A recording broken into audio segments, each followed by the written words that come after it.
Hello and welcome to Drakenmemoria. Tonight it is Dungeons and Dragons.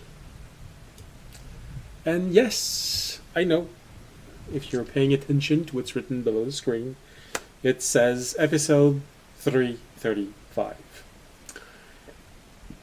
If you're wondering, hey, what happened to 333 and 34? Well, because a large portion, apparently, of the community voiced the desire to absolutely be live, even if there are episodes missing, essentially stating that they don't care if they don't get the full story, so long as they can watch our player make a fool of themselves live. That's how they want it. So, since they're the only one who spoke up, they win. They get live episode, and there's going to be gaps in the story. But fear not, if you're like me and you prefer the full story, every single session we record is on YouTube. And my editing is always the same. I only shorten the pre-stream and the break and the outro. So pre-stream and break becomes 5 seconds, and outro becomes 1 minute. So, don't worry. The episode 333 and 34 and 35 will all be on my YouTube, Drakenmemoria on YouTube. There's a link below. On Monday. So you can have a 12-hour session to catch up if you want. Happy Easter.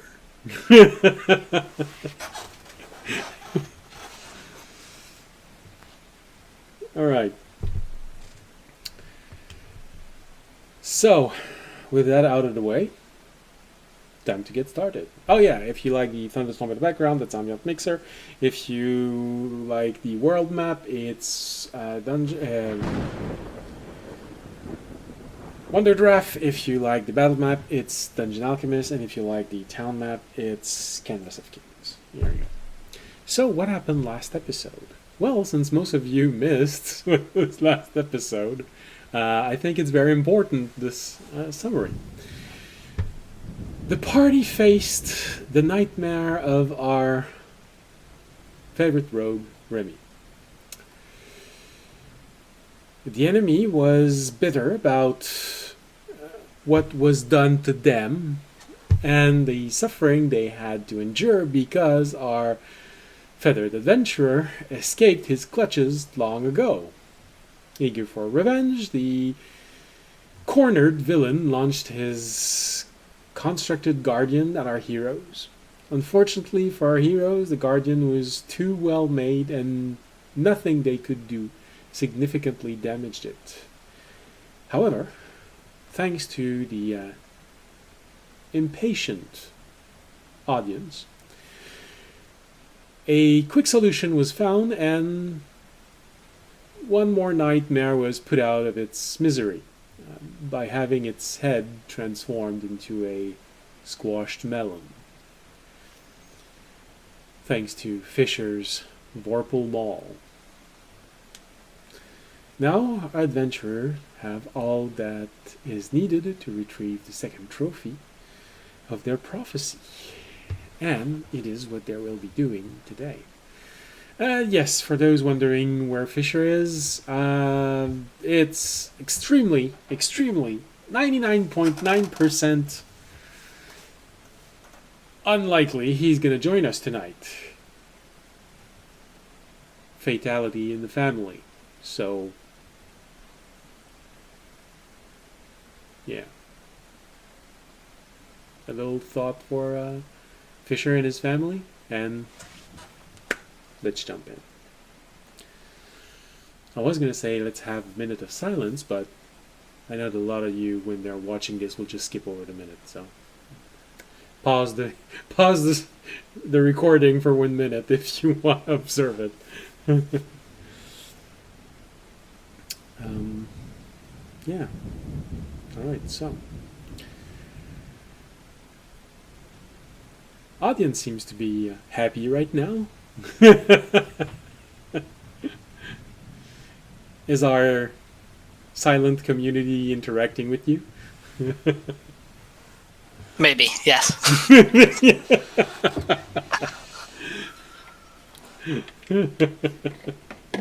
All right. Are they happy? Mostly? Yes.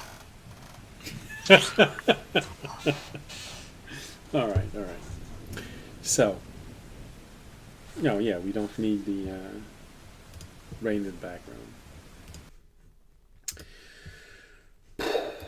All right. If I remember correctly, we ended with all of you back into the garden. And you had a interesting choice to make because now you got to figure out who you're bringing with you on your attack of the Misty Isles. Obviously, every single member of the garden can bring something interesting. Some of them are loyal to you, um, as good friends would be. Some of them are ideal to circumvent some problems, but not ideal for all of your survival.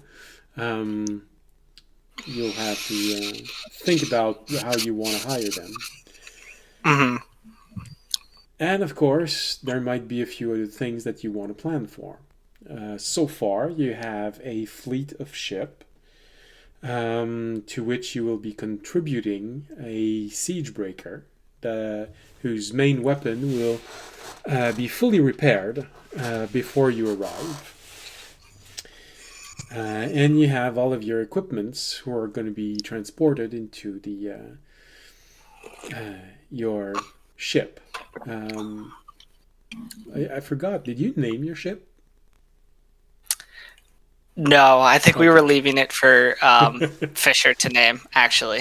But then Oh, okay. he's not here. So it might be nameless until another week. Oh, Yep. that's bad luck for a ship. Yeah. So it's Fisher's decision. Interesting. Well, then again, like in previous times, like like they literally christened, blessed a ship True. before they set it off on its maiden voyage. But Well, this one is the ship that you've stolen, so well, I mean that means it's gonna have all the luck of the previous owners, yeah, which pirates. which didn't work out for them. No, no, no, no, no. Worked out. No, I no. guess we were the Actually, bad luck. I was gonna say it worked out better than with your childhood problem, Remy. But no, actually, this one have had to revive his demise over and over and over again until his abilities wore out. So yeah, no, I'm.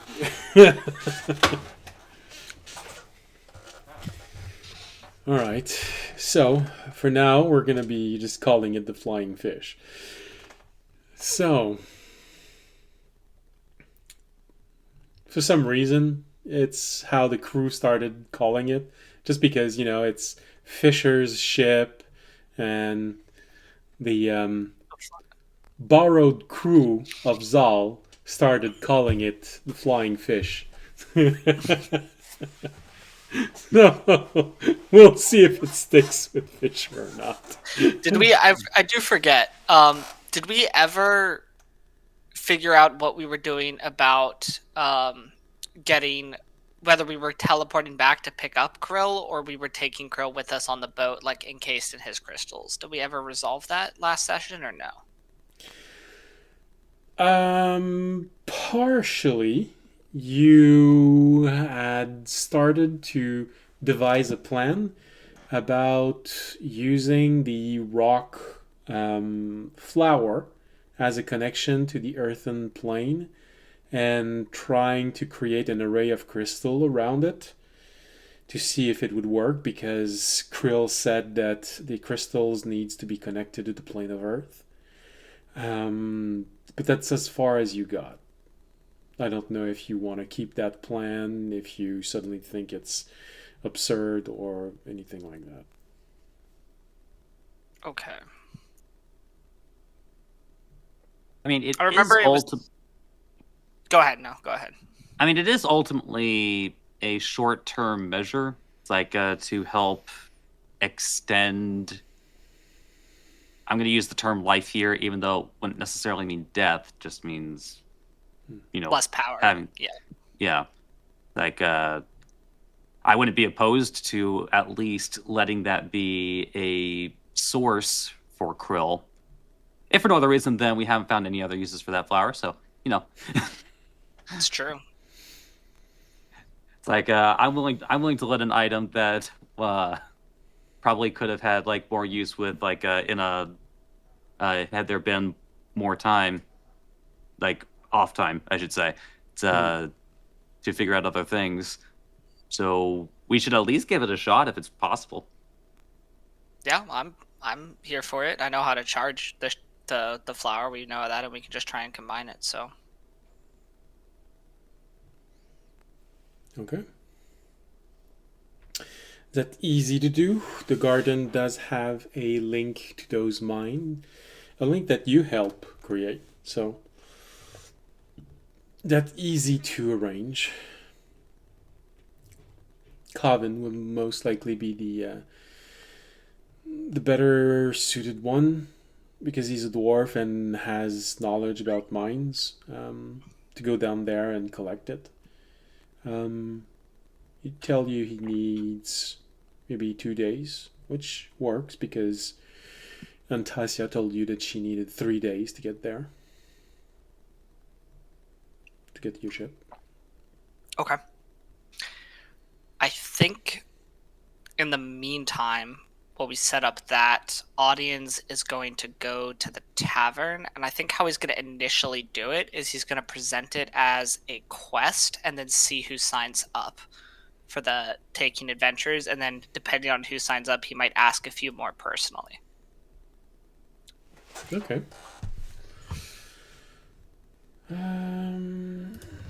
So, what is the quest that you want to expose to them? How do you want to? Basically, I think he'll present it very upfront, assault the island that is surrounded by this force that makes it very hard to leave, and once inside, assaulting a very well equipped wizard tower that's been around for centuries. Only most, hardened adventurers required, chance of death high, but also chance of reward very high, as all loot from Wizard Tower will be distributed and shared equally after the assault. Saul might have a problem with that, but hey, if you don't tell them, they won't know. Well, you see, you try to dress it up as something more thrilling and exciting. I know. Like it may seem like a suicidal task, but it's you with your unique abilities and your willingness to go outside the law is what makes you this suicidal squad. You know what? We'll workshop it.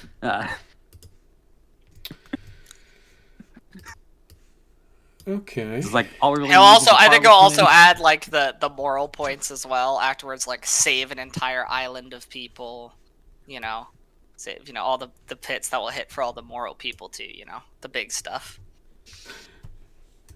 Yeah. Over. Okay. You know what? I'll give you a. Oh, oops, my sheet closed. I will give you a written persuasion on how persuasive the quest I write up is. All right. A written persuasion, just like you could just feel your charisma in every stroke. That is a 32 of how well I wrote the quest. Well, I was being very conservative on my choices, but with a 32, those who are more easy to convince will most likely follow you. All right. I think there are a few like adventures that start out this way. Just like a few low levels seeing an adventure like posted and just like, yeah, this sounds like something in my wheelhouse, and it's not. I did say hardened adventures. I was like, hey man, you're gonna die if you're like below level like 10. And then you give this impassioned speech about helping those who need help, about freeing a people from oppression, and Hey, what bringing can I say? light. I'm good at marketing. I was the leader of a cult for a while. Well, you know what? You are the perfect spokesperson to specifically attract the attention of other level 3 audiences. It's true. All the paladins want to follow me.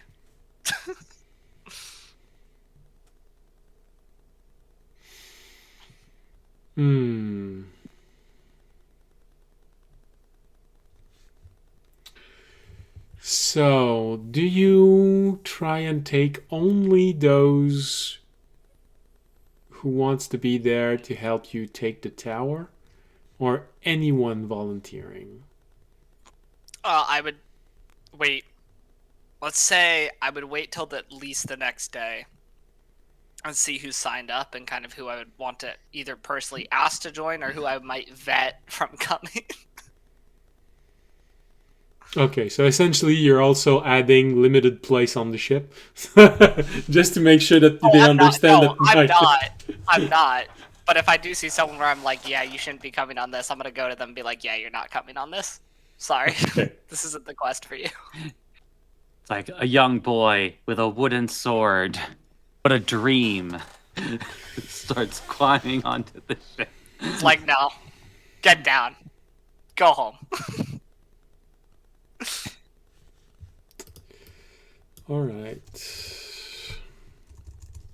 Yeah, but what about the mid quest gut punch when we see that young boy sprawled on the floor, bleeding, with that little wooden sword just out of their hand's reach as it has fallen to the ground? Exactly. We prevent that mid thing by not letting him come at all. All right. Yeah, I know. Oh, apparently the audience has no sense of drama. No, I got a sense of drama. I just don't want anyone else to steal my own. You know what? It's right. It's true. You don't want somebody else overshadowing your. Yeah. Okay, those are missing. Those are missing. This one can't come. This one can't come. This one is gone for a while.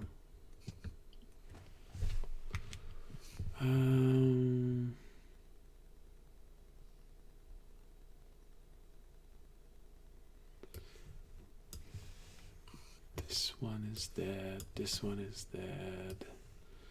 You know what? These ones are dead. Do we actually remember what kinds of? Well, I guess we were only in. Of course, now I can't really remember since we don't actually usually have to fight, like a Civ and the like. What kinds of damage was he primarily dealing again? Magic sword damage.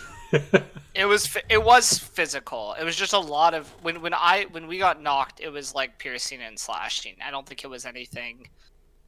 I don't remember. He did one attack specifically with Krill, but I don't remember what that did. Guys, I'm thinking of maybe packing like a few extra potions of invulnerability for the road. I mean, it wouldn't be dumb. I'm gonna spend some money on some potions. I did a restock on some potions. So You do know that Krill, at least, you can't be sure about what Civ will be able to do with a different symbiote. But with Krill, he was able to empower his weapons to deal elemental damage because he was able to do acid damage to the Grievers. yeah. But I assume that elemental type might have changed with whatever new symbiote they put in him. Yeah. So invulnerability it is then, because then it just covers all the damage types. It's true. Yeah. Just an all-rounder. Yeah, no. It's probably a good thing because you remember Bob from Reboot? Krill is like essentially a key tool. Okay.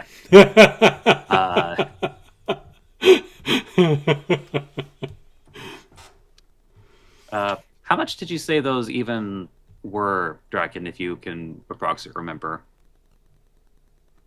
It's a rare level potion, if I remember correctly. Oh, oh wow. Did Andre write in chat what his potions were? I know his I think he put the price for heroism at a couple others, but hold on. I might have answered him privately for that. Potion of invulnerability, 2,500 gold. That's what he paid for each potion. 2,500. Okay. Yeah.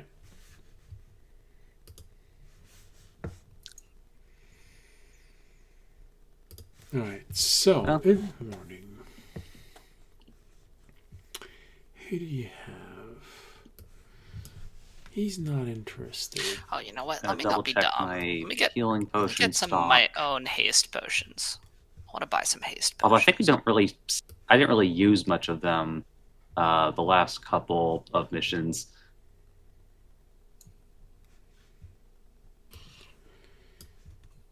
So Fisher doesn't have to waste casting a haste spell on me.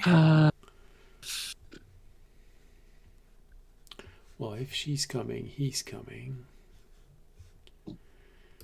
He's the hunter, so he's not gonna be there.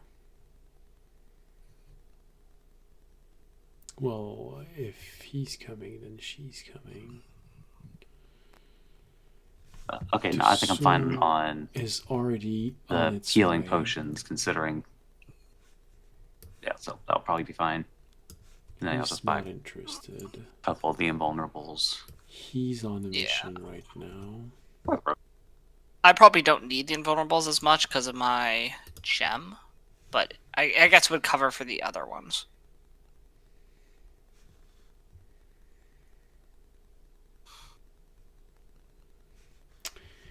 And Colin is already there.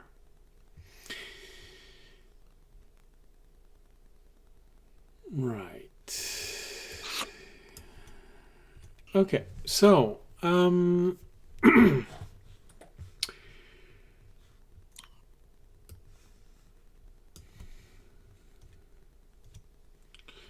the morning,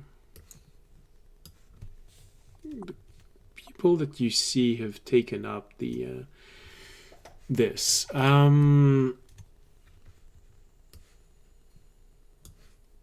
Some it's understandable.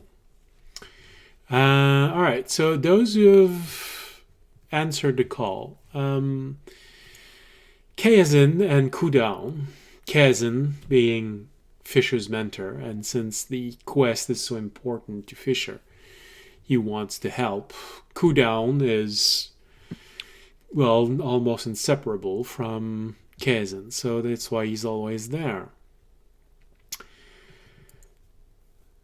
Bertrand and Ciaraf have volunteered. Denirsa and Lofieralis the two mages, the two wizards of the garden have also decided to come. It's not a surprise. It feels like whenever one's there, the other's there. One you haven't spent a whole lot of time with, but she's next to Neisa. She's probably the better bard inside of the garden. Karian. Uh, she's pretty good. Unfortunately, if she's there, it also means that Dathran, who's always trying to show he's better than her, is also coming. He's always a little under her in terms of skill.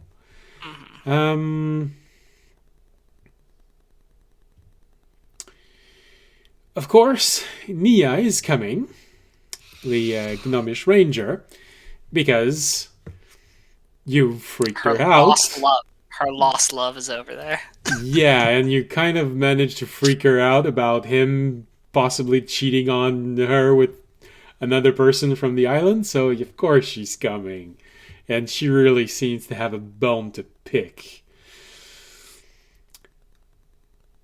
Well, specifically a boner. No, that's something she wants to cut. That's different. Yeah, she's gonna keep picking at it and picking at it until. It's all right. I'm gonna murder a Kenku's like sorcerer when we're over there, or wizard. I don't know what he is. Why? Yeah, I guess technically audience also has unfinished business. Oh God. Sorry, it just occurred to me that there's suddenly like whatever's left is probably gonna have an easier time finding audience.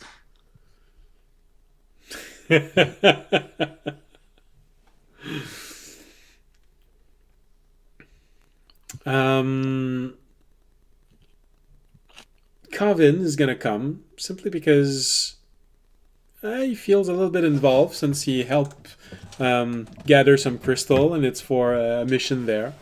He's kind of curious about this.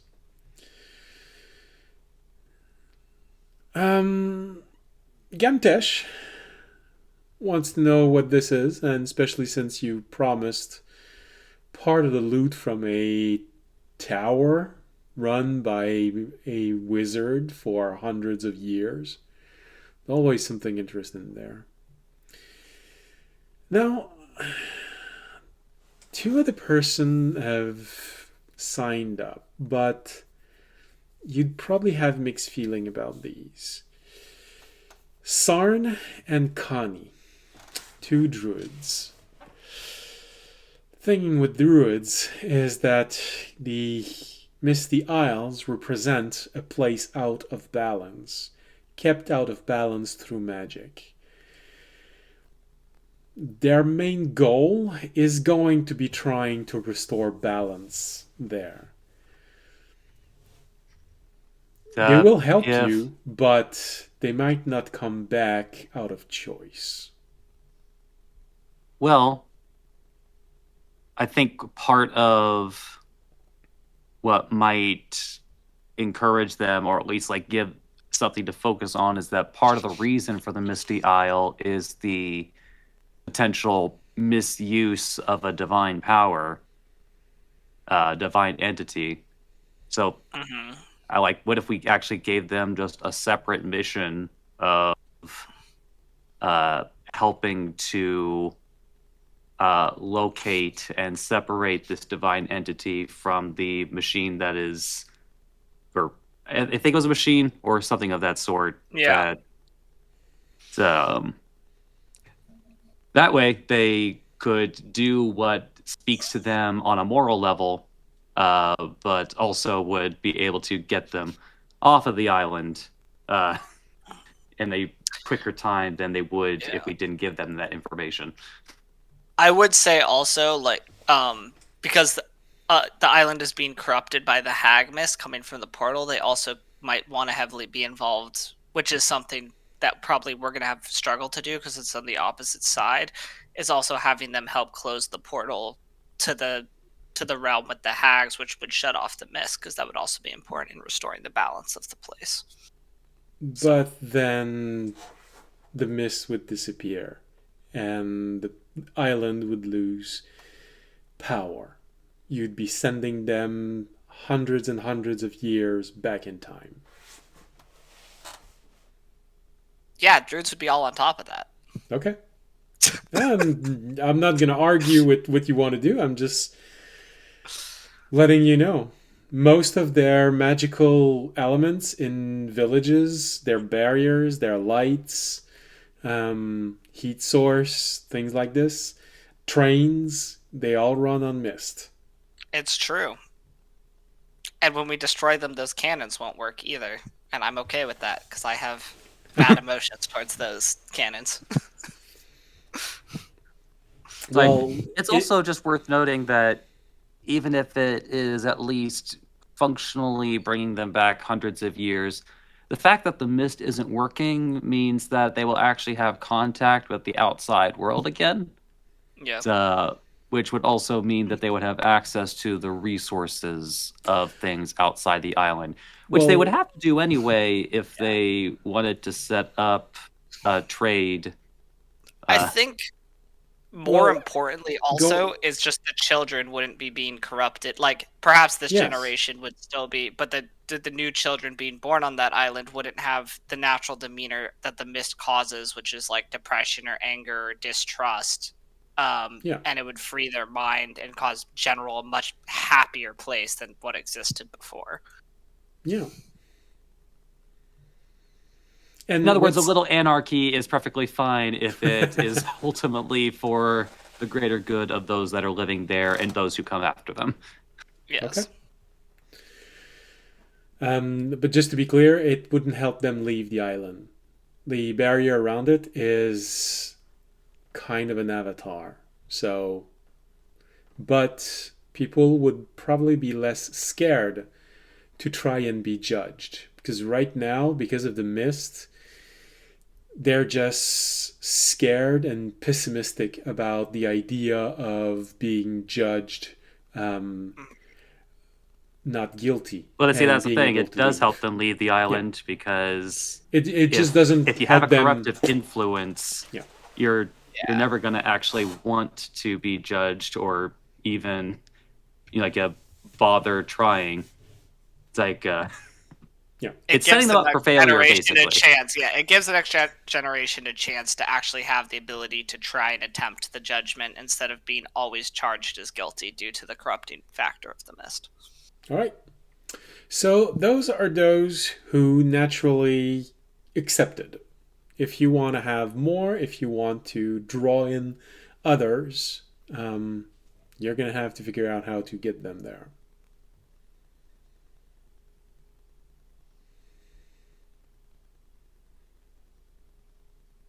It was just Sarn of the top party going, correct? Yes. Honestly, I think that's okay. I don't think. Well, I mean, there are a couple others that would be cool, but I also think that there's also complications to bringing all of those adventures.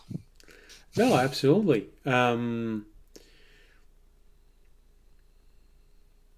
Besides, if you bring nothing but tops to a party, everyone's going to get pissed off. Well, it's going to be an extremely difficult fight. You're going to have to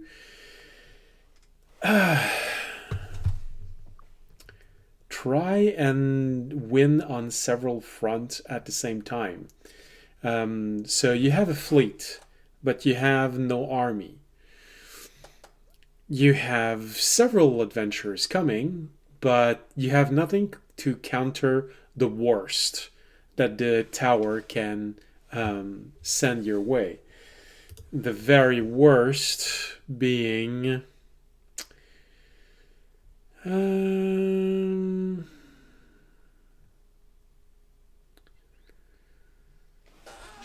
Enforcer 0972. The only one capable of defeating defeating Civ relatively easily, and Civ telling you that Core is the only one who could probably counter him. Sure, you know what? I'll go talk to Core. Fisher isn't here. He'll have to deal with the consequences later. All right. Anyone can bring something. Amiali has the ability to move very easily. She can make a very good spy. Temptress, well, she can seduce the small army if you need to. The other Dragonborn has the ability to summon. Very useful when you're at the foot of the tower trying to get in. So they all have something that they can contribute, but Core is your only card so far to go up against something you're pretty sure you're gonna have to go up against. Yeah, sure. I'll go talk to Core. You find him, chilling in the tavern, mug right next to him, looking at everyone, staring at the board. He looks a little bit bored. You do notice that there's a new inscription on his weapon.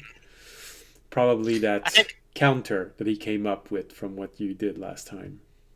I think audience is going to come down, sit down on him, and kind of put a hand on his shoulder and just be like, I wanted to congratulate you, Core, on being the second best fighter in all of the Misty Realm. Congratulations. I heard you got that award recently. Now that's a very interesting statement. Might I inquire about who said it? Oh, well, Civ and all these other top fighters have been saying how this guy on this island that Request is going to is probably better than you. And, but being the second best is very impressive. Who's Civ? You dueled him one time. Back in the day. I dueled a whole lot of people. He was a construct like Fisher, had a blue krill in his arm. You said it was a good fight. Yeah.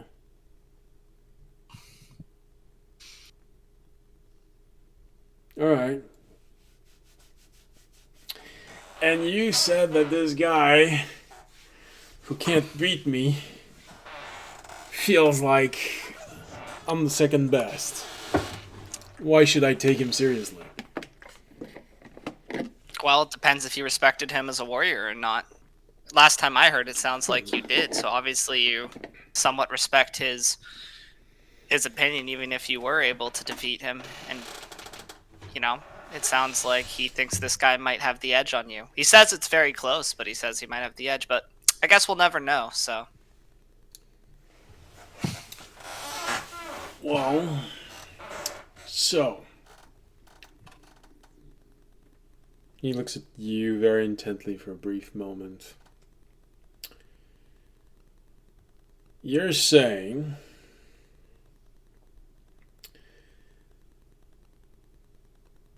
that you're making a desperate attempt at drawing my attention, so I go kill someone who you can't beat,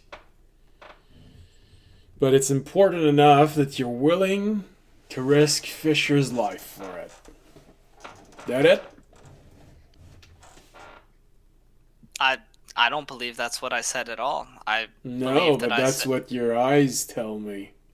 That's what your body language is telling me. This is it's very similar to the crab from Moana. It's just like, are you trying to get me to talk about myself? I will gladly do so.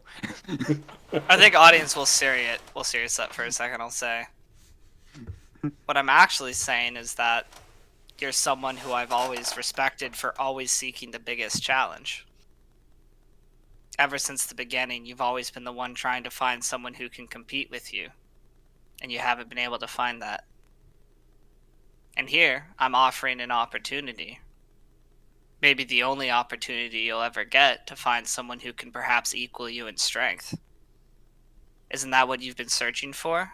and you're not willing to take it, I'll give you a persuasion on that one. Okay. That's a 17. Not as good as the other one. The other one was quite nice. Everything looks better in writing. Especially because you can make the very fancy the. But my point still stands. Well,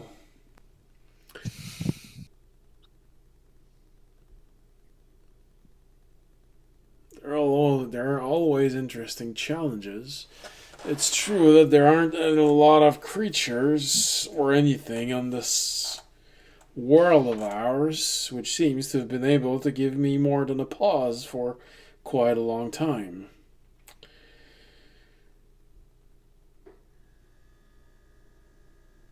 I would be interested in trying my hand at him. And he looked in the direction where he just pointed, and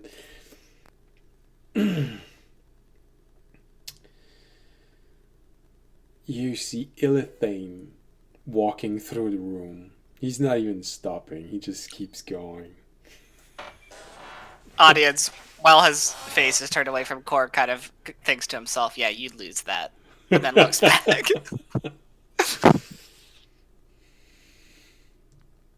Straight-faced again. As you turn around, it's more like the element of you're watching Corin and you look at Litani and you go,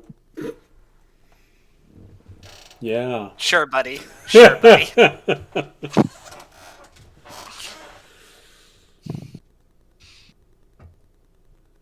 All right. Oh, it seems like you got problem that needs fixing. Well, I guess I can come specifically for that. So, does that mean that once this enemy of yours is defeated, the contract is done? I would say once the overall mission is accomplished, defeating this enemy is just a part of it. Once the tower is secured and the island has been, saved, then the contract would be finished.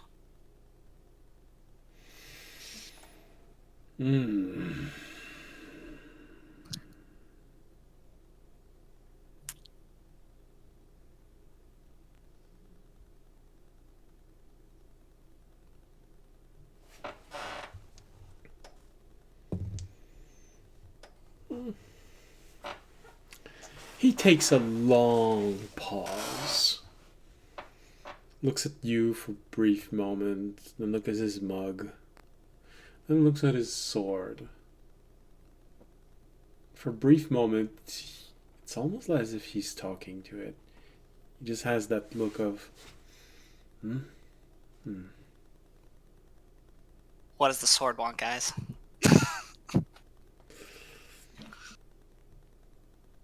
Blood.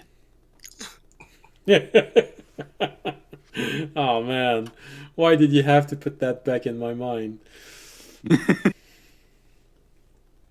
World of the Warcraft 3 Halloween special. The Wolf Raider comes to the bar and says, my blade thirsts for blood. The troll says, what would you be having? And so the Orc Raider responds, blood. The troll just yells, that'd be a good choice, man! Too perfect.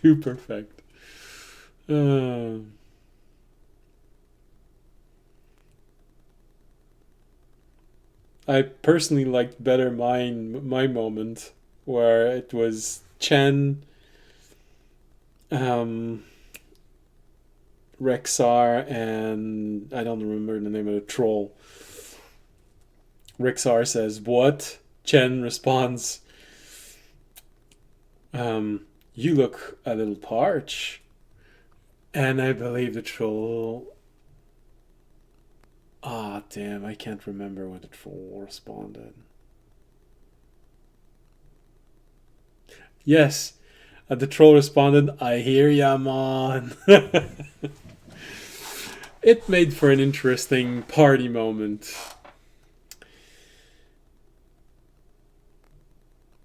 He takes a little bit of time. He looks at his blade, and it feels like there's a small telepathic conversation between them. Eventually, Cores looks at you and says, "All right. So, let's make a deal. I'll A accept. contract or a deal? Oh, extra on the side, if you will." Okay.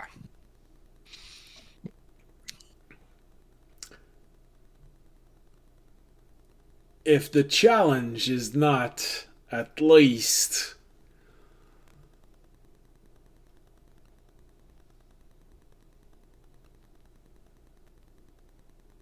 invigorating,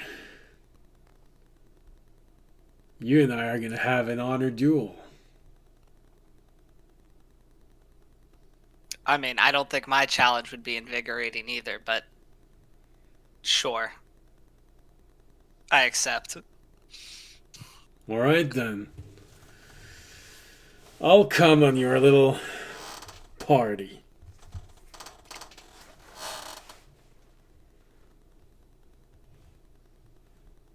All right. It's good to have you on board.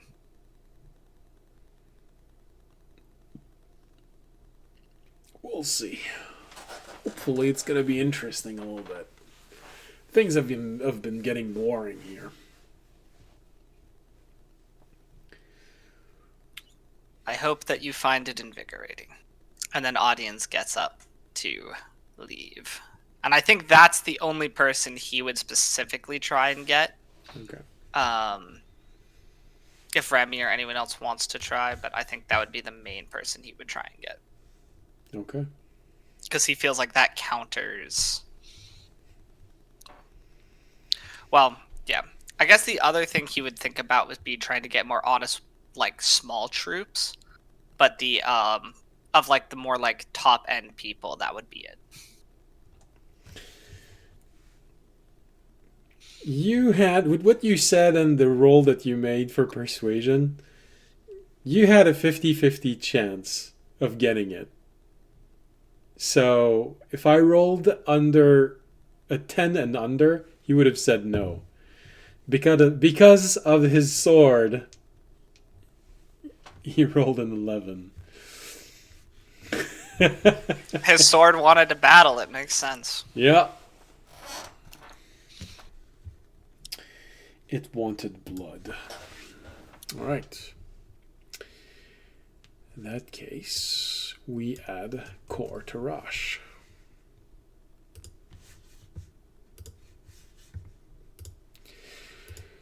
Oh, you know what I'm going to do actually to get some small troops, general troops that we can kind of throw at this? Audience is going to spend the next couple of days. This is what I'm going to be doing the next couple of days. And he's going to go and he's going to post some of this like basically quest in like some of the local just smaller adventuring guild halls around the continent and try and just get like groups of adventurers from other to kind of make up a small army to be able to come on this to fill out just like the general force of the fleet. Okay. While you're doing this during the next 3 days, Sachet is going to contact you because she's on a 3-day cycle, as you asked.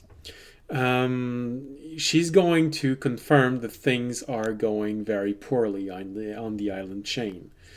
on the Misty Island chain. The wizard has pushed out, trying to figure out where the problem is, and because he missed Fisher's family, he's pretty sure there are at least a few groups that are interested, that are interesting inside of the abandoned island. So she tells you that now she is forced to start changing places almost every day. I'll let her know. I'll be like, well, we're a few weeks out. We're gathering the fleet right now. We should be 2 weeks, but then once we reach it, will be basically a direct assault upon the tower. Were you able to meet up with... Oh, I'm sorry. The name of my... I gotta go to my notes. Tasul. Were you able to meet up with... Was Tasul able to reach you guys safely? He's only been gone for 4 days. Oh, he's not even there. Oh, okay. So this isn't there yet. Okay. I will not ask that then. I will say we are sending someone who trained me to help support until we can get there and to maybe help you in contacting the Nafton. But the rest of our fleet is still 2 weeks out. And while we're leaving in a couple days, it will still take us a bit of time to be able to reach the tower. But once we reach the island, we plan to directly assault it and have some means to do that. Okay. The answer that you hear is, audience, you do realize that anyone that you bring here will be stuck behind the barrier, behind the mist wall. Not if we're able to set up what we were able to last time, but then the wizard destroyed it. But if the wizard is no longer here, we can use the top of the tower as a teleporting spot to teleport the rest of the adventurers that came in with us out. But what about the rest of the army that you're trying to gather? I'm sure there'll be a way to set up a teleport that doesn't lead directly to the destination, and we'll be able to teleport them, since we did that with a village once in the past, as more of a safe haven for the rest of the army to teleport them back outside of the mist. Okay, Sashay, your homework is to watch Avengers Endgame.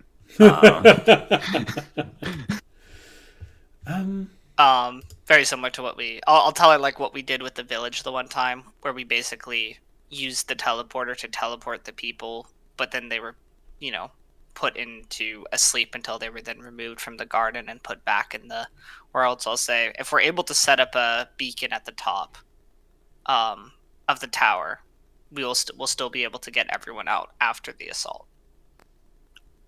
Well, if you're sure that your organization will help everyone, but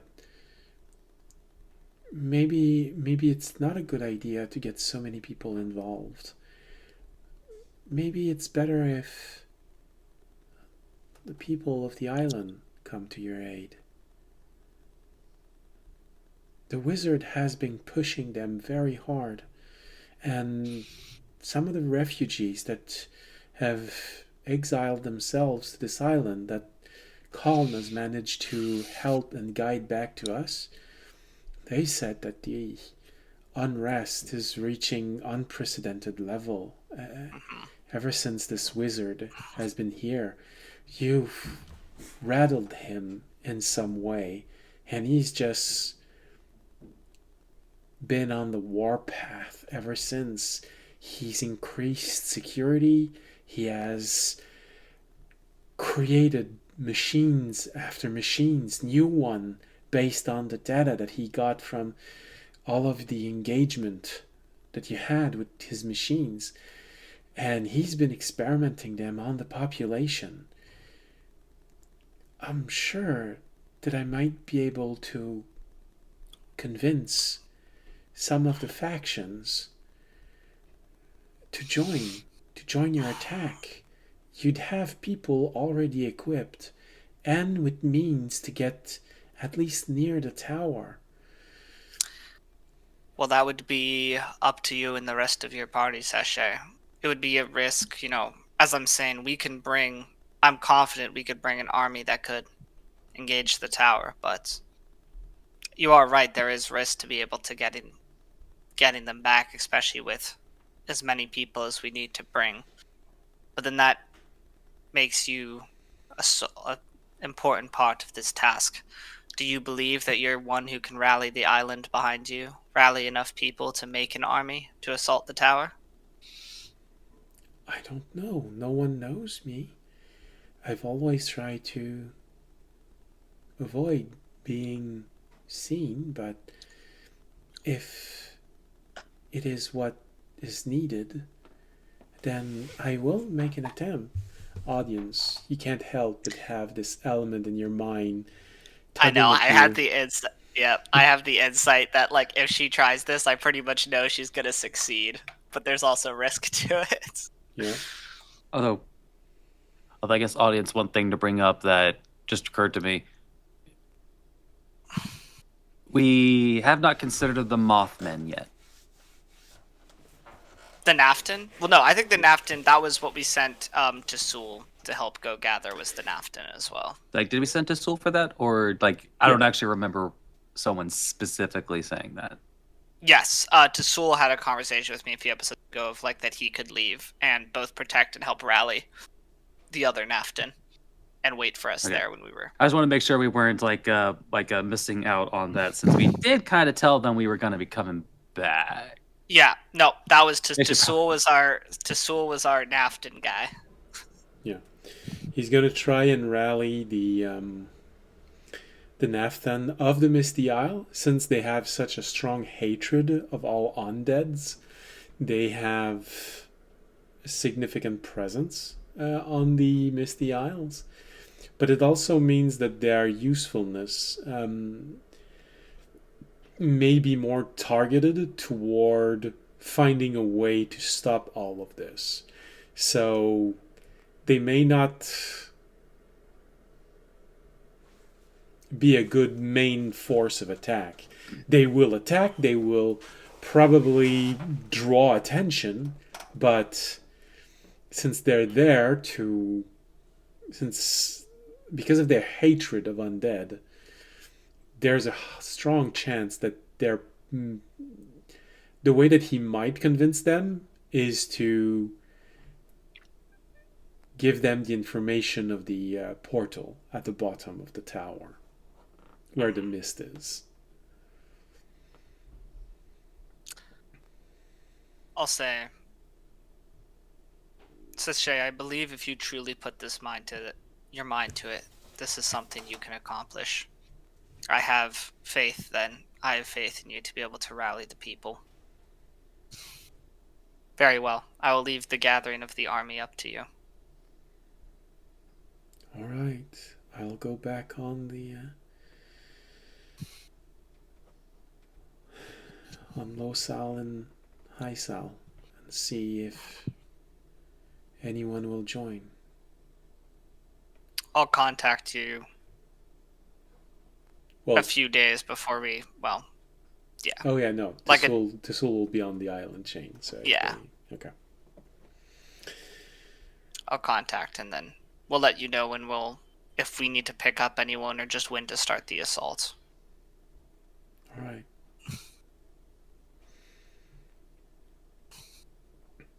Any messages you want to relay to Colin or Fisher's family? Stay strong. Help is on the way. Hopefully, this will be over soon, but we still have one great storm to cross.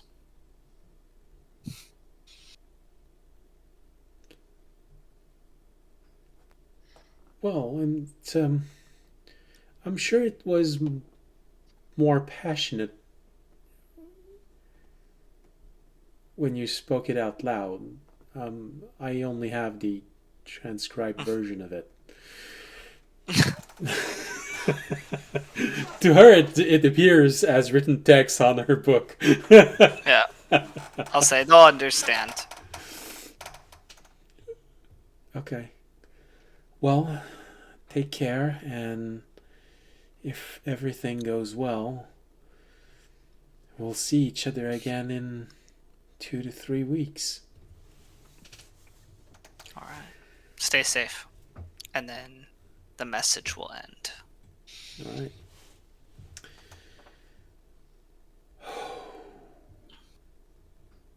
Then it's really happening.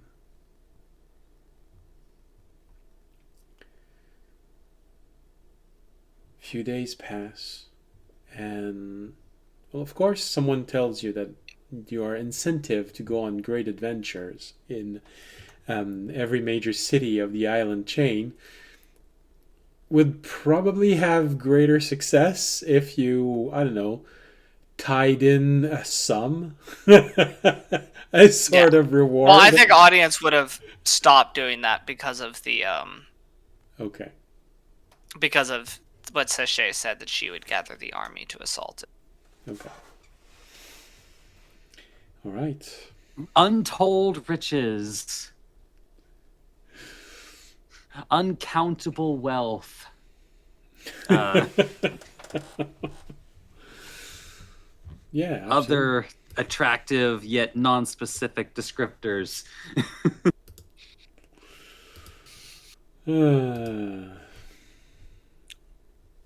All right. Can I get? Yeah. Okay. Good. Good. Good. I don't know why, but your camera kept cutting your head. Now everything's back to normal. Good. At least 15 terabytes worth of porn.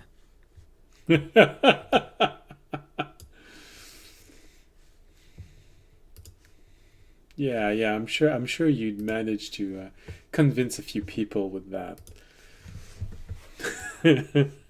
Or you can have a chance to try and seduce Temptress.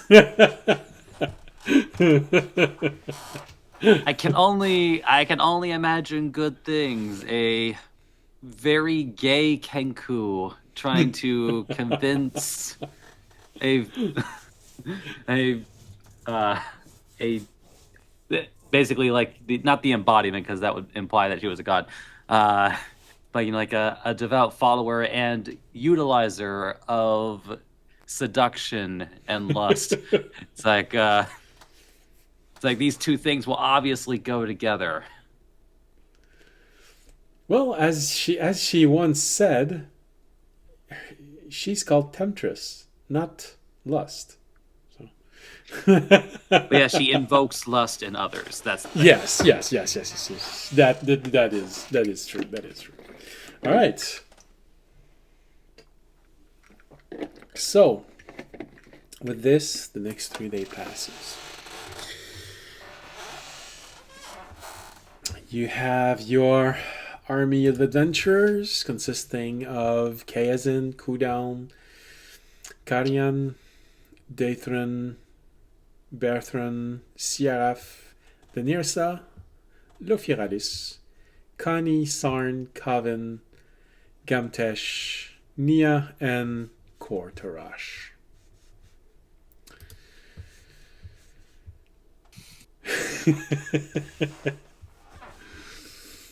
I don't know if that smile is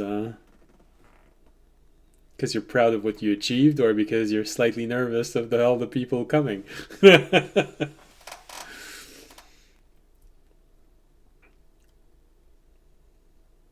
It's a little of both, I'd say. Yeah. All right. So, after 3 days, what you need is assembled. Antasia has made her way to the flying fish.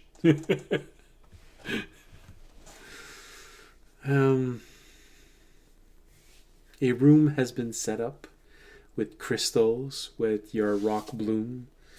And Krill has claimed this room.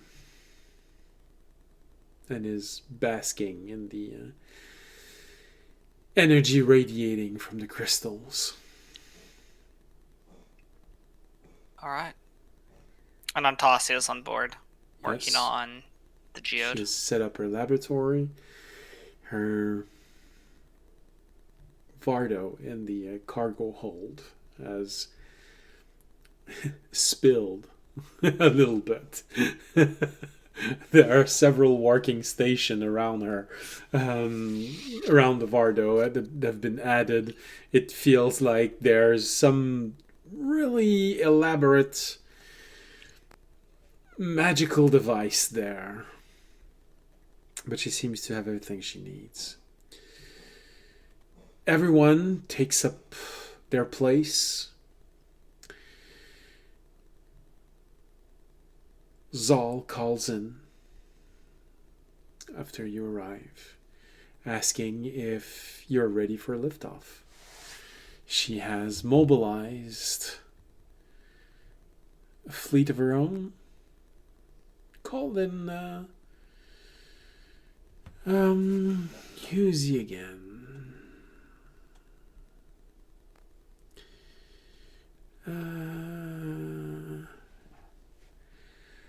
Craven of the Iron Talon.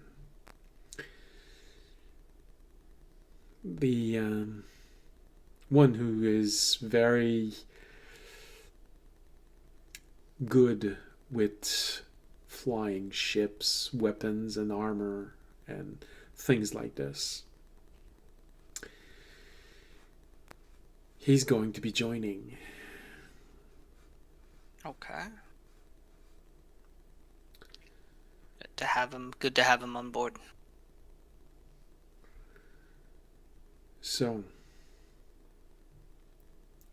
you're all set? You're all ready to leave?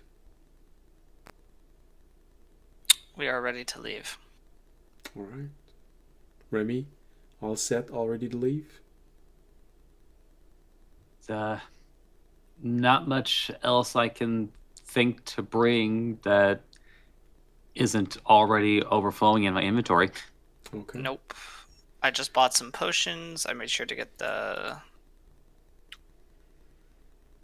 potion of speed, potion of invulnerability, and a couple more potions of healing superior, and I removed that gold.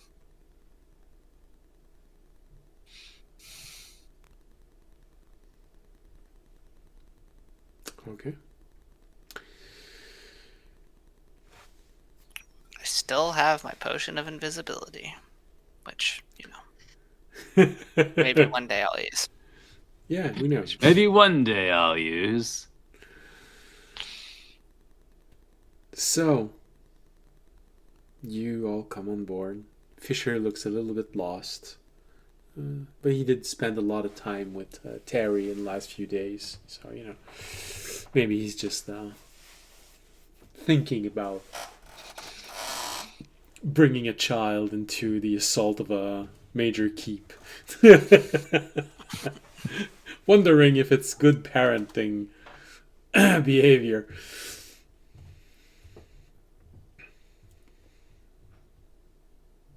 The ship lifts off.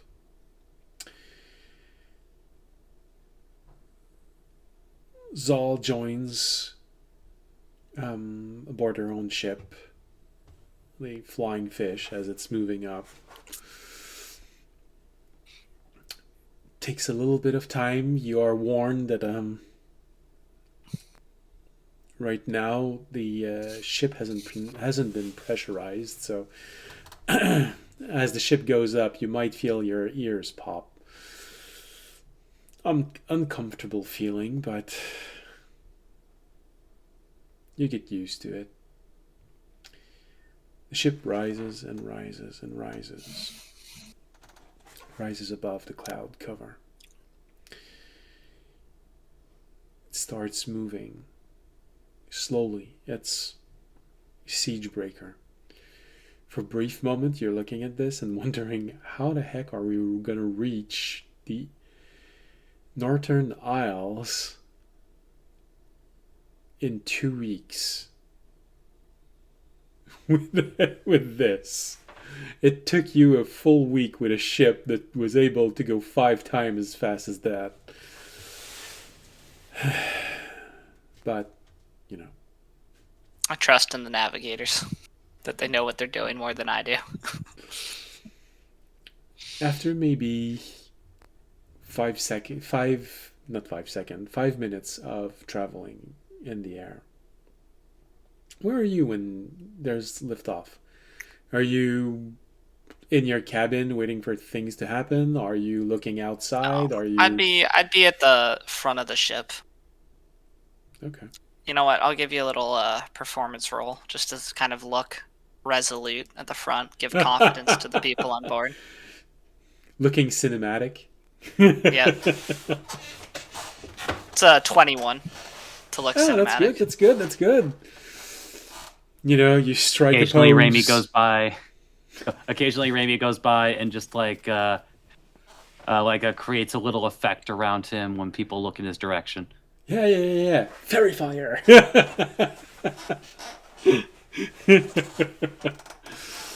So yeah, no.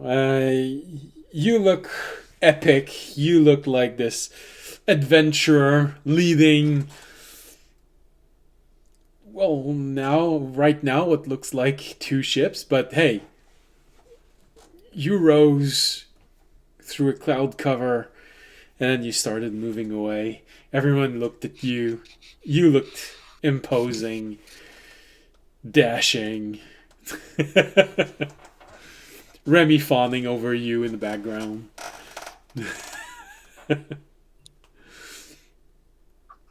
After 5 minutes, the ship starts moving up again.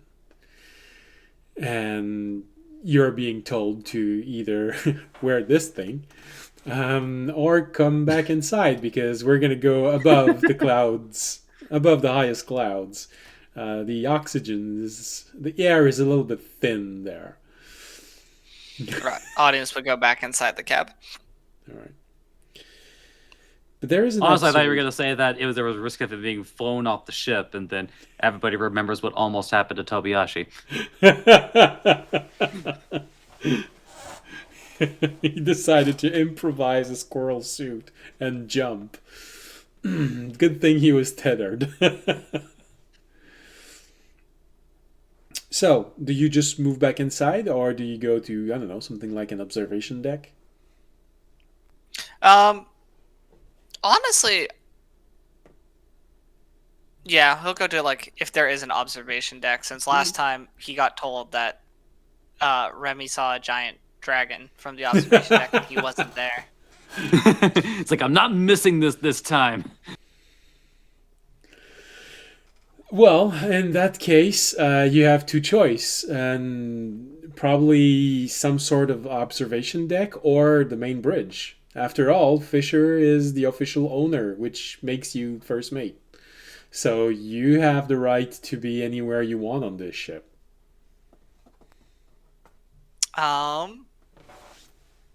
Yeah, I mean, I'll just go to the observatory, kind of gaze out the window, All right. see if anyone interesting catches my eye.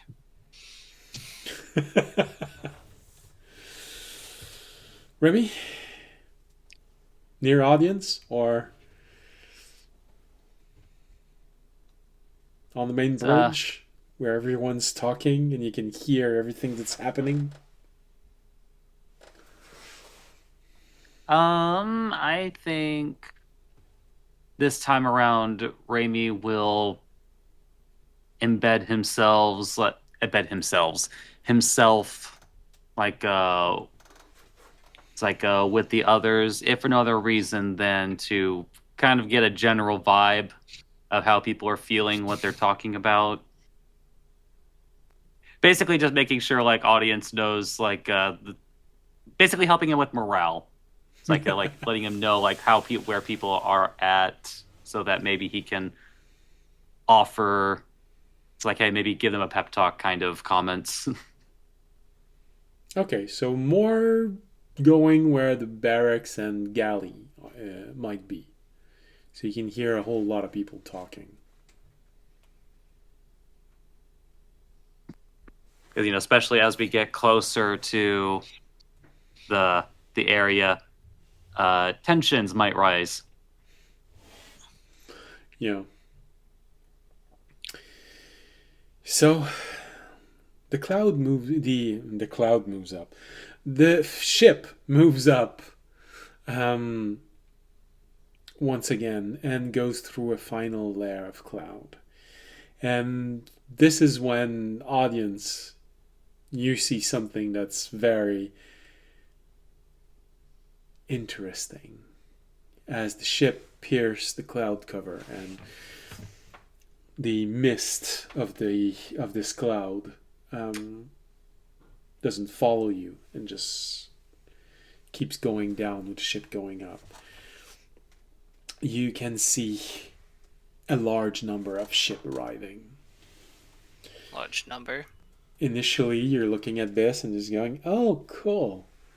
I guess it's Craven." They all seem to have the symbol of the eagle holding a nugget of ore in its claw. And then you see there his ships going through the cloud cover. And oh yeah, 1, 2, 3, 8, 12, 25. Shit, 50? Oh, hold on. That's a bit. You have a bit of difficulty counting them all because they're moving. But you're confident there is a little over 100 ships joining your attack. Okay. Including 2 additional Siegebreaker. Ships vary in size. There are large ships, small ships, medium ships. They're all flying in formation. I think, is there like a deck? Like, is there like a place that we can hail the other captains from? Like, I know it's not Star Trek, but like, is there a place where it's like the ships can communicate with each other? The main bridge in a ship like this would be organized more like a central command. So there would be a navigator. There would probably be communication equipment. Okay. I guess audience would go to the communication equipment to contact the captains of the new, especially of the new like flagships that have joined us. So the siege breakers, and also like if Craven is aboard himself, obviously him. Well, as you enter the command center of this ship, because in a ship that's the size of of a small city, the command center has a lot of people and a lot of interaction. So as you enter, you see Zal, who's already talking on a small orb,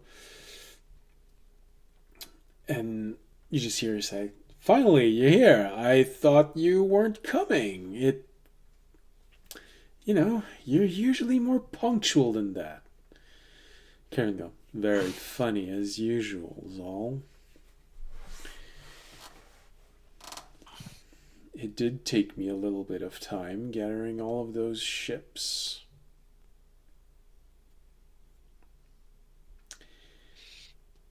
Well then, I guess it's time to go.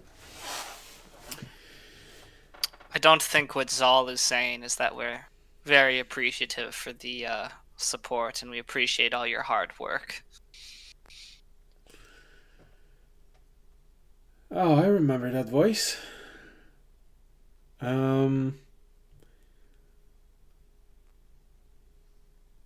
Guard number 2, if I remember correctly. That's what Zal kept calling you. I guess I will formally introduce myself then. The name is Audience. It is time that those nicknames are put aside as we join in this final assault together. Oh, okay, good. Well, that's always reassuring to know that we're not dealing with amateurs. Good. I think I'm gonna give another performance during this speech, just to, you know.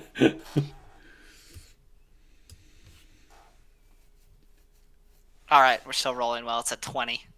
All right. As you try to look as regal as you can on this and speak with a deep voice so that it feels like you're the commanding officer here.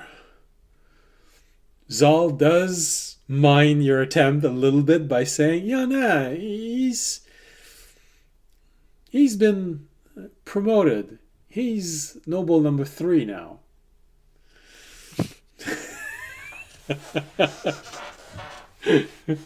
She has a little smirk when she says that, and she looks in your direction. Since we're on the bridge together, audience will just kind of give her a wink, but into the orb, he'll be like, "Well, I'm ready if you are, Captain. Ships to ascend." All right. Well, in that case, if everyone's ready, helm, synchronization of all ships.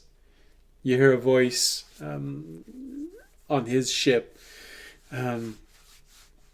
Yes, sir. Synchronizing all crystals. Expanding levitation field to its maximum. You hear a voice on your ship going, "Yep, synchronization is in progress. We're starting to feel the influence of the other ships." Back on Craven's ship, synchronization almost over. All ship reporting in. No malfunction. All systems ready. Whenever you are, Captain. I'm sorry. We'll say Fisher. Commodore. We'll say Fisher gives this command. No, he's not. This is his, audiences, but we'll say Fisher gives the final command. All right. Fisher gives the order. All right. Synchronization complete. Speed is uniform through the entire field. In 3, 2, 1, and you feel a jolt, just as everything starts moving. The ship moves faster than you anticipated, but I'll give you an athletics roll. Why not? Advantage. Just for Remy. That's a 20. That's a 28 for audience to hold his footing. You see audience brace for the increase of speed, and immediately his shirt just as the shock of the speed starts moving. Everyone's looking at audience funny for a brief moment because the burst of speed doesn't justify his shirt self-tearing apart. I think everything that just happened is justified. Sorry, I guess I wore a little too tight of a shirt today. My bad. Audience kind of puts his hand out to. I'm so sorry. And you're off. Obviously, when you are traveling inside of a fleet of 112 ships, not a lot of people try to interfere with your voyage. I don't think anyone would. Like 3 siege breakers. It consists of a significant force. You can lay siege to a major city with the army that you have, and you won't need to wait for a normal siege. You can try and force your way in. Let's just hope that it's enough to at least weaken the defenses of the tower, because you're going to face against someone who's had nothing else to do in his entire life but to improve the defenses. And you really had the impression that he wasn't the only one who just decided to improve the defenses just for fun. Like I said, when you looked at the plan, it just feels like someone who said, why not add 10 ballistas on this side? Why? Because they fit.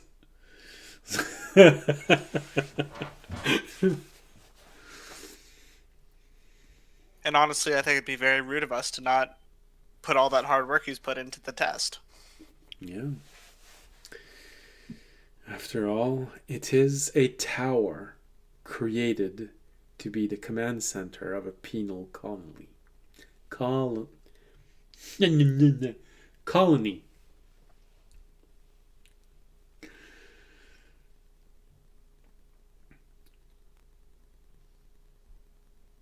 The voyage is mostly eventless, with just an exception.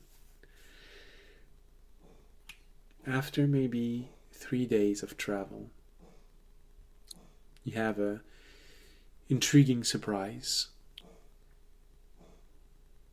The strange aurora borealis that always covers the skies toward what is your New Year celebration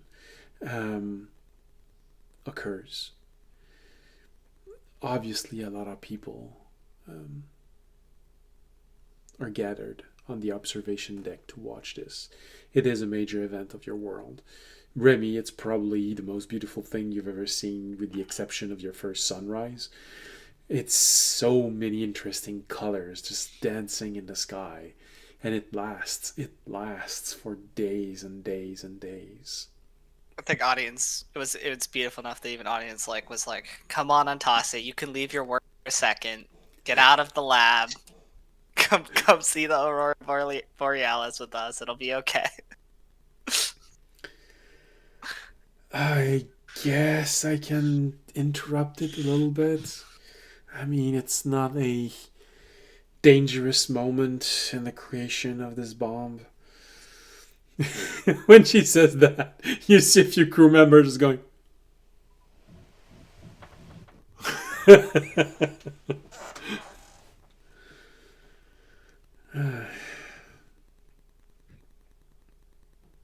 It is a breathtaking moment in the year.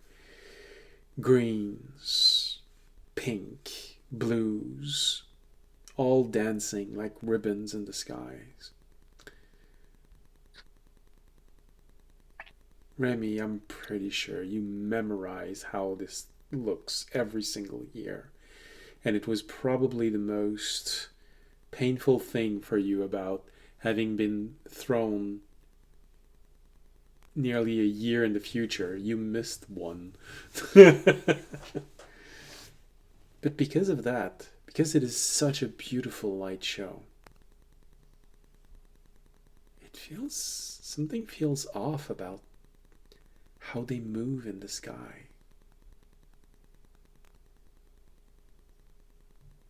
As if they're getting stuck on something. You see the ribbon moving and it sort of bounces, but eventually moves across. The movement pattern is different.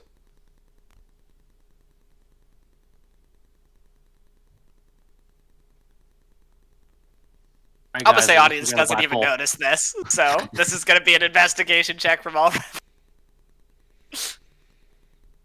Audience is actually getting ready to give a toast to everyone under the light of the aurora borealis. So this investigation's all you.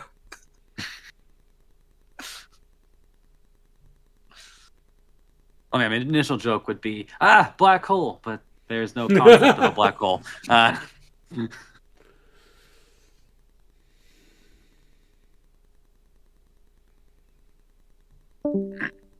Oh, we lost Sam.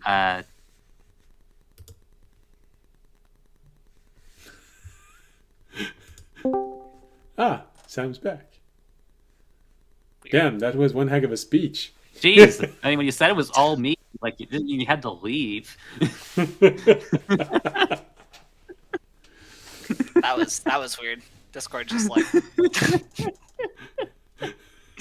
All right. Anyway, you rolled an investigation. Anyway, roll? if there's I don't know if there's anything to be gleaned, I rolled a total of 29. 29.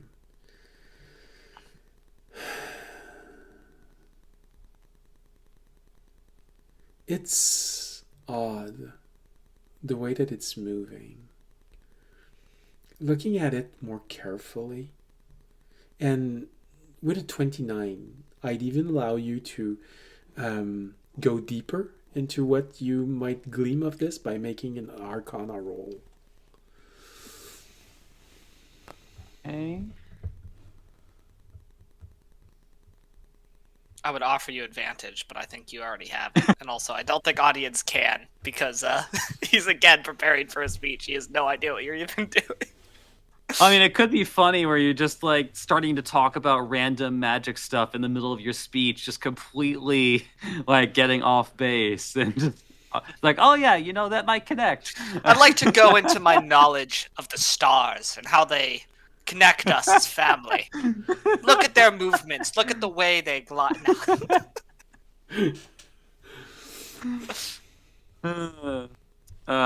24. 24, okay.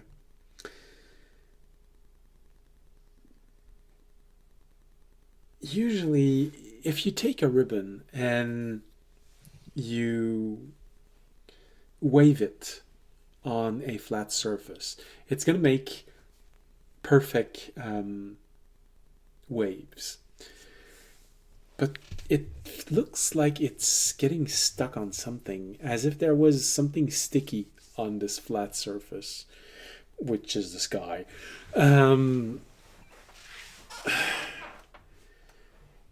The way that it's getting stuck, you can almost trace it.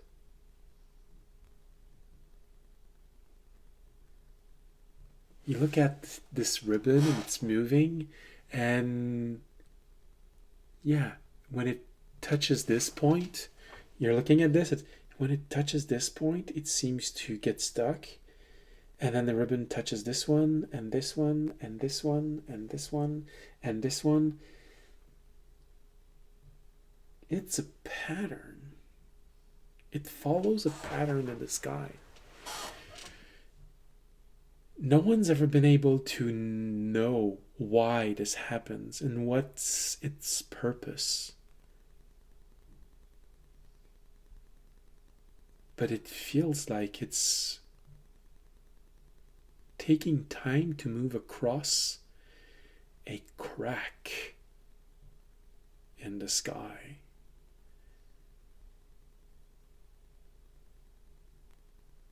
It almost feels like it's trying to heal the crack as it's moving through it.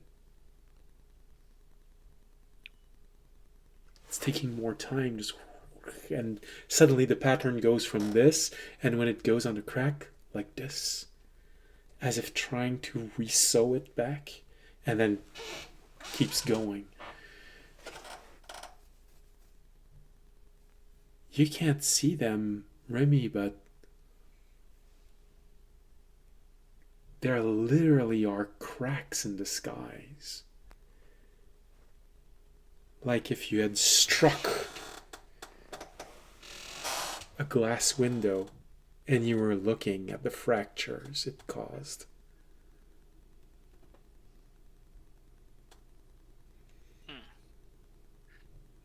Well, you know, we've been told about entities trying to literally break through. But it's never been this physical. It's always been theoretical. It's always been an image that was described to you. But now you're forced to say, shit, that's actually really happening. the sky is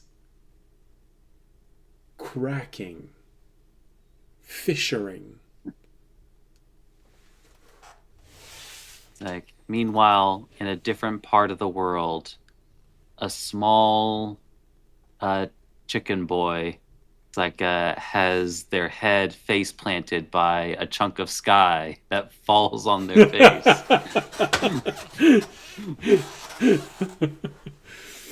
And as you're watching this, watching the terror of what this might represent, but also almost understanding what this is, the ribbons, they do seem to just glide across the sky. And they take time across these cracks. What if it's their purpose? What if it's always been their purpose to keep the bubble there? And this just only affirms in Raimi's mind that colors make everything better. Rainbows make everything better. Aurora Borealis make everything better. Just like he just keeps getting more and more evidence that the more that these things are around, the better the world is. Do you interrupt audience speech to tell him, or do you not? He won't interrupt him in the middle of his speech, but maybe so he can demonstrate later. Just like he'll just draw the effect with the quill since he has that ability. It's like an art. Well, I guess it's not really an artistic illustration since it's literally just copying what he sees, but you get the idea. Fair enough. Yeah. More of a picture than an illustration. So, I guess. Audience, you had time to finish your speech, and it's sort of contrast because you gave such an impassioned speech to everyone about the new year, about the new possibilities, about you bringing so let's see much how joy impassioned and it light. is. I gotta roll up my performance to see how impassioned it was. It was okay. It was a 15. It wasn't my best work, but it was good. It was solid. It's still a good performance. You know, you've beaten the average of everyone that's not an adventurer or superhuman heroes. So it's enough to convince the crew of this. Probably not the different captains. Probably Zal was not very impressed with your speech. But to everyone else, yeah, we're bringing light to a place of darkness. We're doing good. And even the sky is telling us that we're doing good. That's a really good omen. And then you get the little notice at the top right. Morale has increased.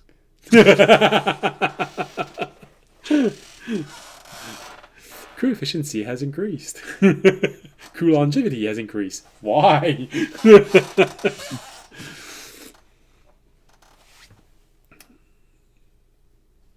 And then, once you finish your speech and you go to a table to grab a piece of meat to eat during this moment of celebration, Remy takes you aside and draws this horrifying idea on the paper that the sky is breaking, and he's painting this as if there's a slight chance of a piece of the sky just dropping and killing someone.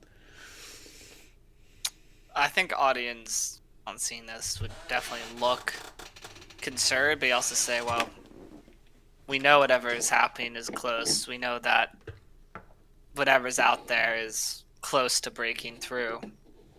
It makes sense that we'd start to see tears when it's so near, but it's good to see that there's still something trying to repair it, although it's probably getting harder.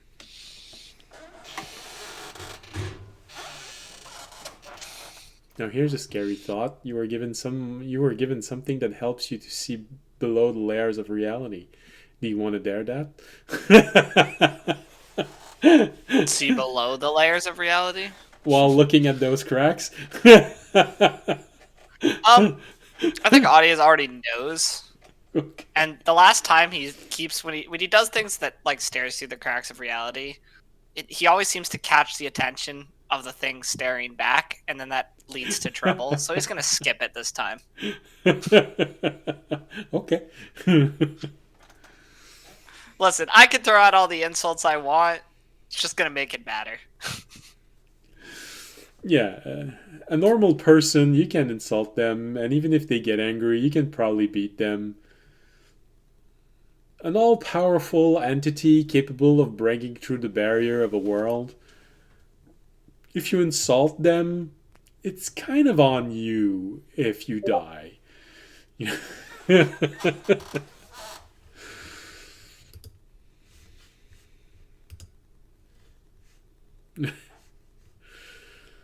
All right.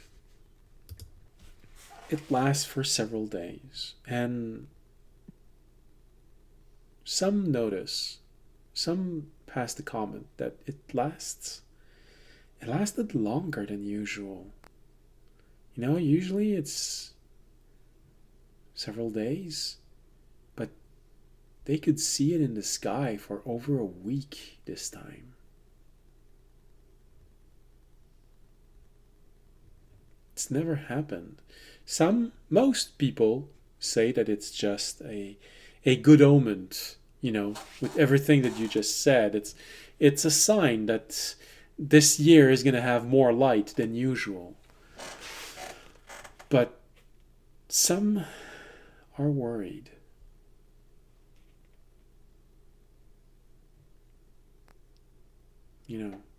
When there is Yeah. more light, doesn't it mean that there's more darkness to push back?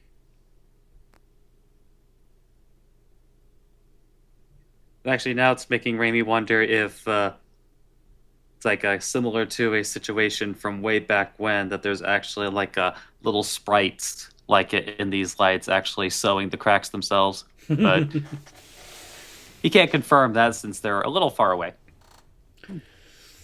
Yeah, even with audiences small device, they probably wouldn't show because they would be too small. So, time goes by. You get a few updates from Sachet as time moves forward. She's managed to get back to the continent, no, to the islands. Uh,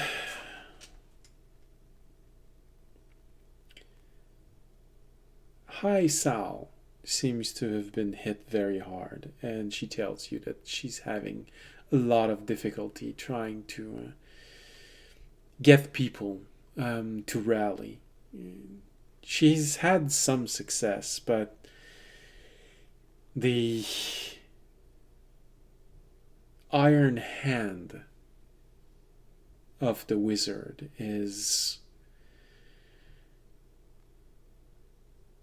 too powerful. People are too scared.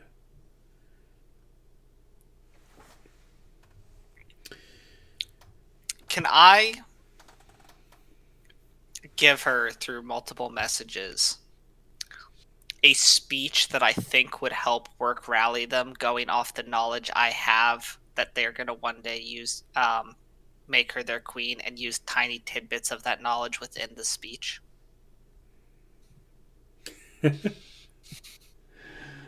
Okay. Sort of an Inception kind of a situation where. Okay, yeah, sure. You can try. All right, I guess. What would that be? Would that be a performance to give it to her, or not? Not performance, persuasion to give it to her through the call. I guess. Because I'm still giving her of what to say. No, you don't really need persuasion. Performance would be more accurate because persuasion, Performance. she doesn't need to be persuaded about anything. She's going to give the No, I more meant the speech. speech than to persuade the people. The persuasion from the Oh, other okay, side of okay, it. okay, okay, okay, okay. Not the performance to her. I know she's gonna more just from like how they respond to the speech.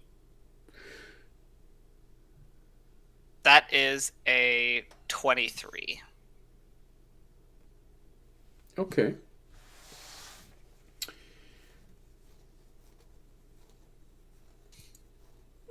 What does it give with disadvantage because she's reading it? Oh, sure. There isn't the you can't. It is lower. It's a 20. Okay, okay. It's still pretty good. It's one of those really mediocre superhuman role. At the cusp of human and superhuman, right there. So, okay.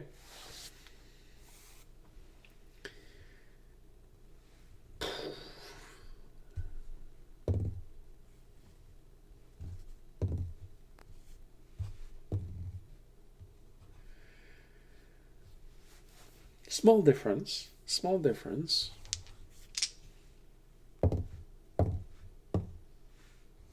Oh, with the second meaning though. Ooh. Holy jeez. Alright, so. I guess I'll wait 3 days to hear how successful the speech I wrote was. Yeah.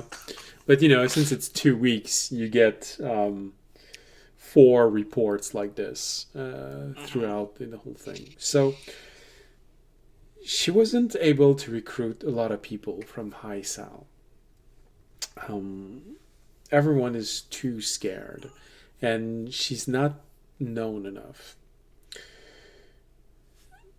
When she goes to Losal, however, because the wizard had focused less his attention there, she managed to rally more people to the cause. With the speech, it increases even more.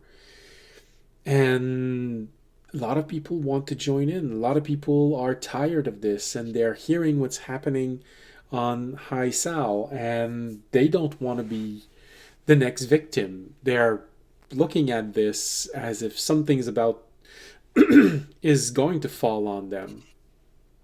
And maybe they can stop it. Maybe they can interfere.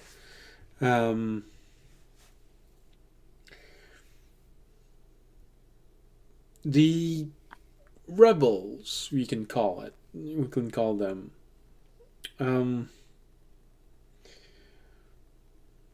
She makes a decent speech to them. Some faction have joined, not all. Maybe half of them have joined, which suddenly increases your troops significantly. And not only that, but you now get equipment, barges that they were usually trying to use to get to the island, but they never could because they kept getting it intercepted.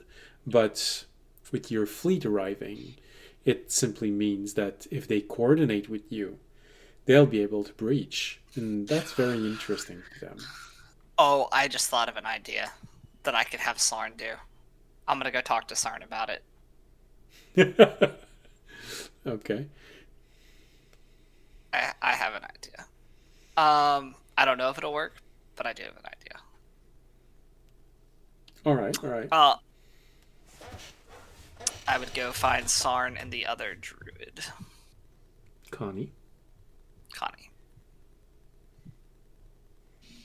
Knock on the door. I don't know if it's a door. Where would he be?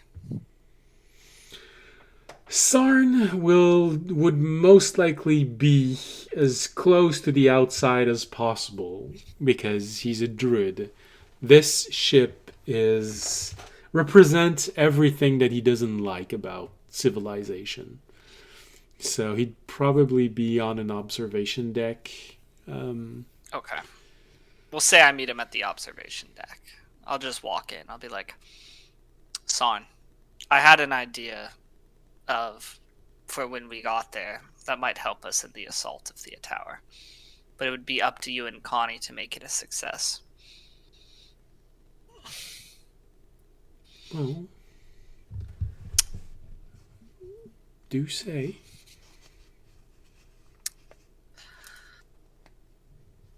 You may not know this, but the island is a breeding ground and also a resting place for a couple of the creatures known as leviathans that come from the ocean, and the breeding ground rests directly under the tower.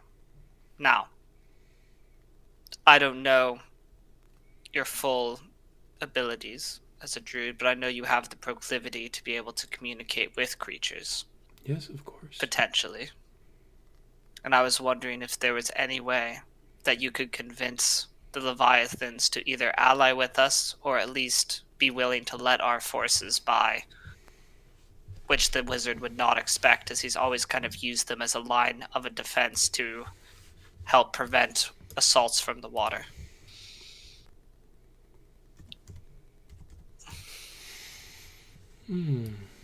It's a bit hard to tell. I've never tried to talk to one of those creatures.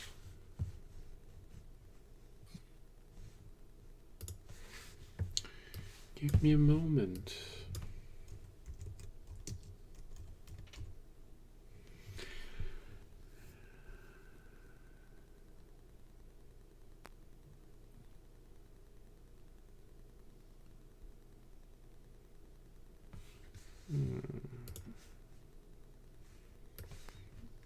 I'm wondering if I should qualify them under the same bracket as purple worms or huge whales.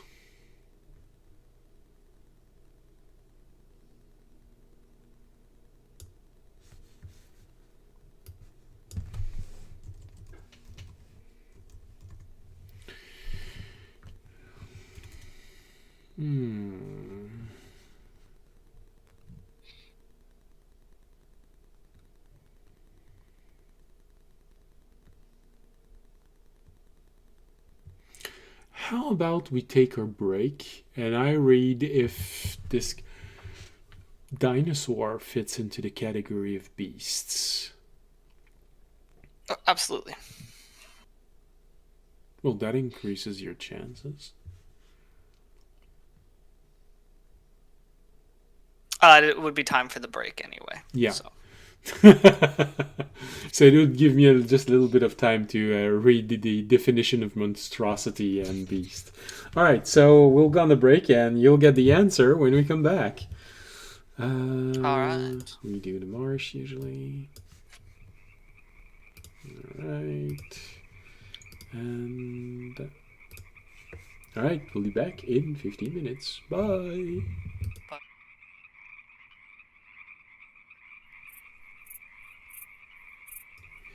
And we're back. Hello. See, no one died. All right. So we ended. We went on a commercial on a cliffhanger with audience asking, "Can you talk to those huge sea serpent?" And then we had to fade out rather, as Sarn just went, "That's an interesting question." And so we come back. Do I know Primor? And so we come back after the commercial. And for some reason you hear Sarn say, "This part of the episode is brought to you by Gamer subs." Not an official sponsor. Hashtag no ad. But that doesn't mean you can't follow, subscribe, or like.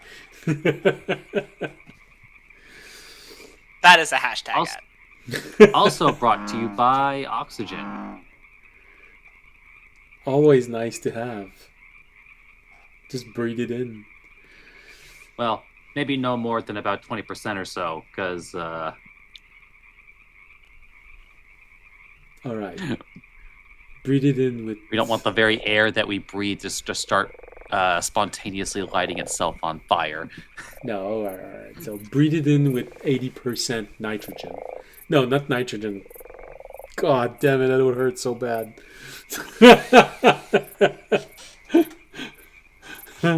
Oh. Mm.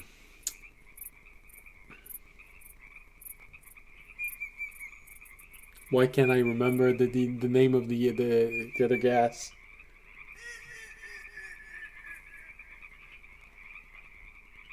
All right, it's gonna come back to me at the most inopportune moment, and I'm just gonna want to say it. But okay, let's go. So, hydrogen.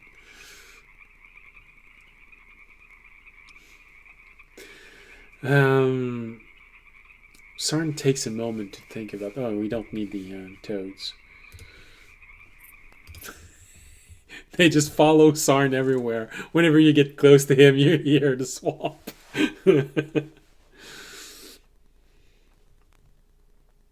He's using Druidcraft. And we lost audience's camera again. Discord doesn't like audience to. I don't know what my Discord's doing. It keeps leaking out. That's okay. We still like you. Oh no, the darkness is trying to smother the light. It's all connected. So, Sarn takes a moment to think about it and says, well, they don't show any monstrous behavior. If you leave them alone, they do their own things. So I'd say there is a pretty good chance that I can actually talk to them. Okay. And I'd So- understand it's probably impossible to get them to actually participate in the siege, but it would be most helpful, as especially if they prefer to kind of do their own thing. But if you can convince them to at least allow passage through their territory, that would be the key in perhaps surprising the wizard from a direction that he does not expect. Yes. Yes. It would be interesting. It would be a negotiation. I would advise that you give me at least a full day to make contact with them and learn more about them. It's important that we know what they want. And negotiation can't be rushed. If the minute we enter the Isle, you go there first, I'm sure we could give you a day, as it'll probably take us a bit of time to gather all the forces and everything and make sure that the assault preparations are ready. So you would have that day to be able to negotiate with them. All right. Well, I can definitely do that for you. It will be a good change from this. Yes. I understand why it's needed.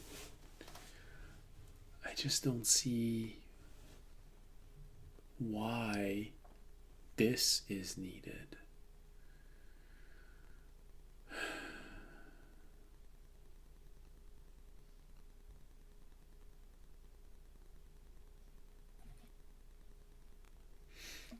He looks at you for a brief moment and says, huh. It. If you were talking to us, you were muted. Me? No. Okay, Ready. I was like,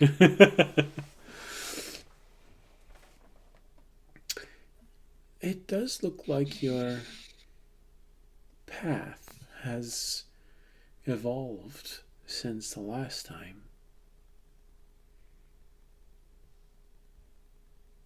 I've Let's just say I have a few more years under my belt, although I don't look it. Hmm. No, that's not it.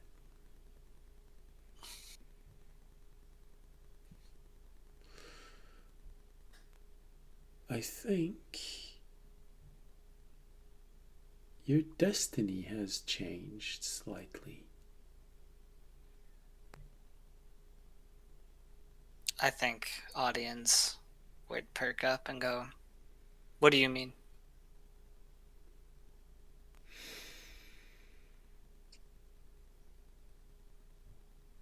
You're meant for great things, just not great things that people will know about.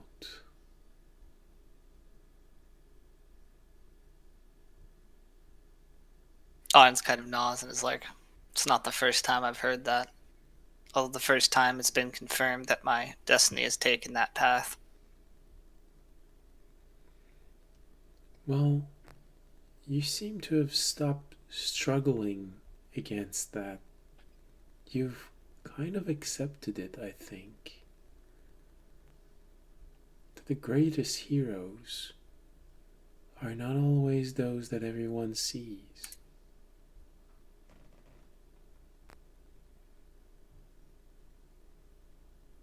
That's true. It is a good change.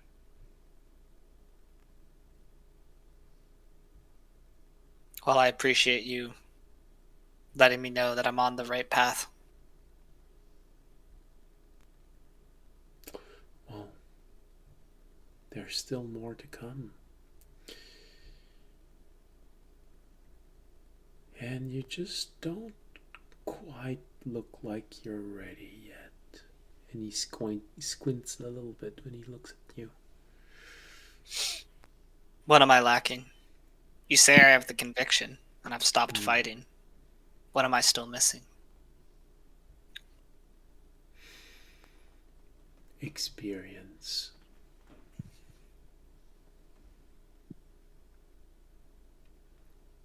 Well, there's only one way to get that. Yes. Go back 1,000 years and save people. He smiles at you when he says this, and he turns around and sits cross-legged and looks Audience outward. audience laughs, and he says, "I think the next time we return 1,000 years, it won't be to, well, it won't be to save people. It'll be to save one thing, but maybe something that can save people in the end." Unfortunately, I think the timeline of the past has been set that the next time we return, there won't be very many people left to save. But there will still be something. He just says, just remember, it's not necessarily your fault.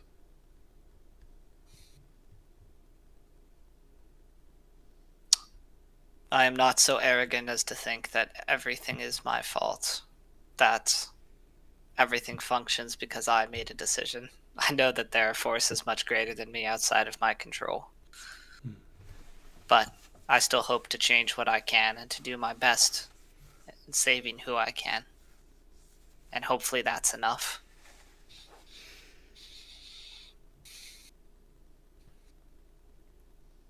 Keep holding on to this.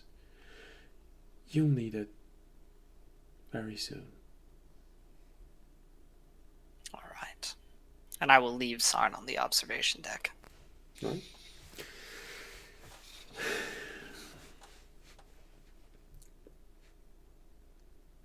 The next few days are as eventless as you can possibly imagine them. People doing their own stuff, the crew taking care of the ship, if you want to feel useful, you probably even end up helping them a few times, move things around, make a repair over here and over there. Or maybe that's more Remy because he's got a better Arcana. But for you, it's more take this over there and over there. The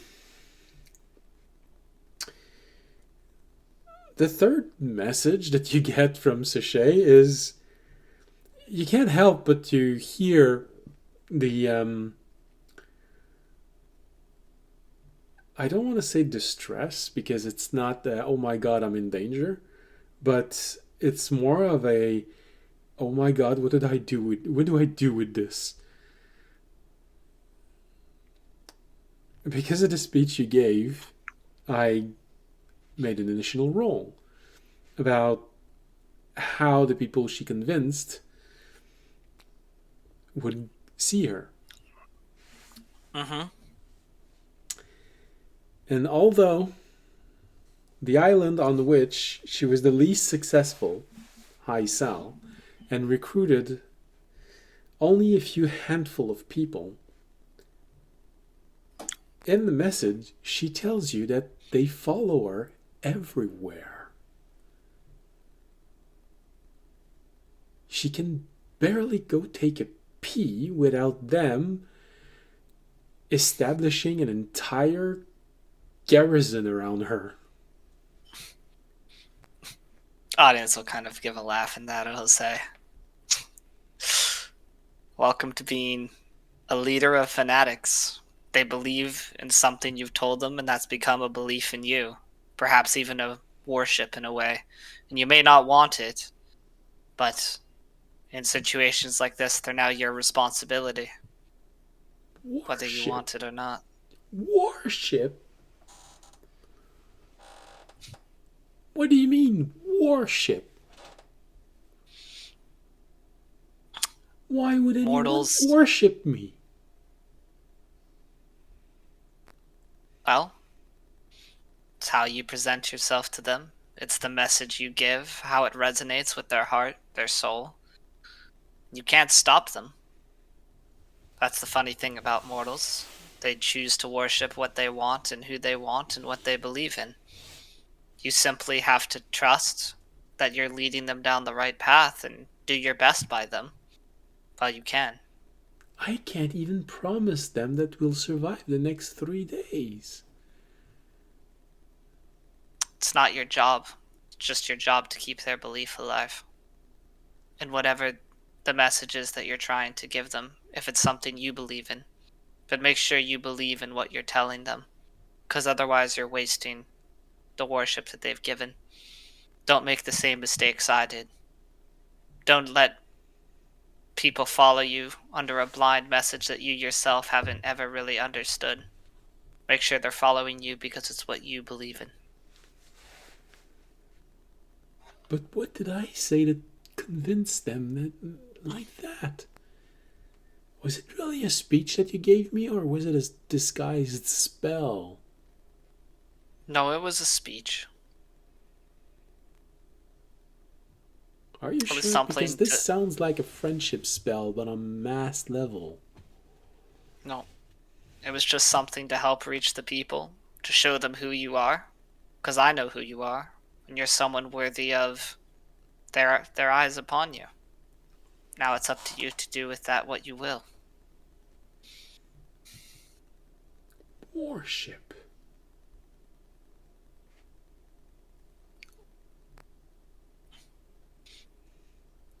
I want you to imagine that audience is like sitting back in like a chair right now and while he's having this conversation. He's like taking sips in between, like, come on, girl, just have some self-confidence. Like, yeah, okay. Crash out. No, you got this. You got this.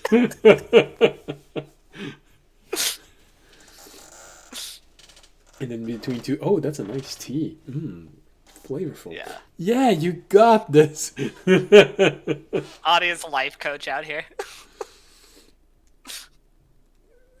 The message really just ends on her saying, worship. Audience kind of gives a toast there and says, have fun. Can't escape that path now. as she hangs up. So, yeah, right there on the dice, that small group rolled a 19 for devotion. They're not numerous, but they will give their life for her.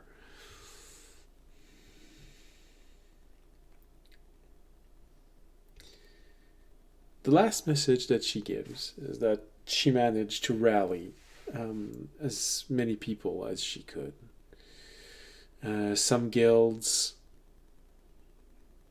some rebels, people on high Sal, people on low Sal.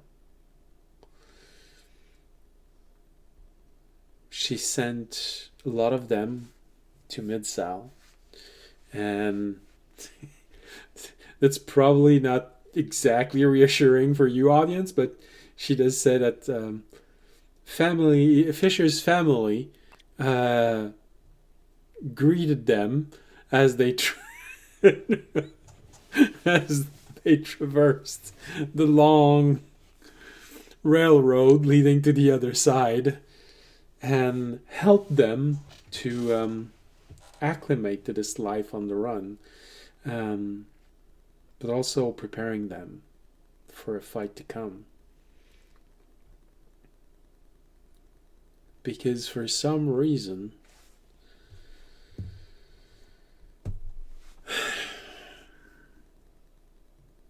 they also believe in what she's saying.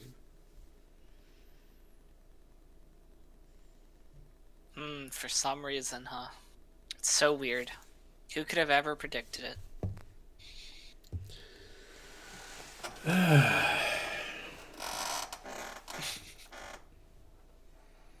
You know, the last message, the last bit of message saying, a year ago, you would have told me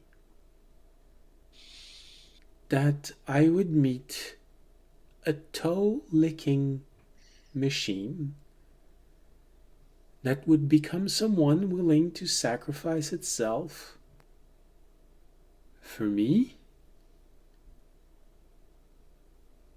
I'm still not sure I believe it.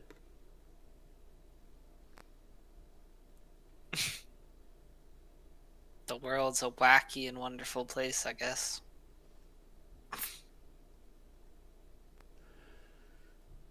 You have an interesting definition of interesting or wonderful.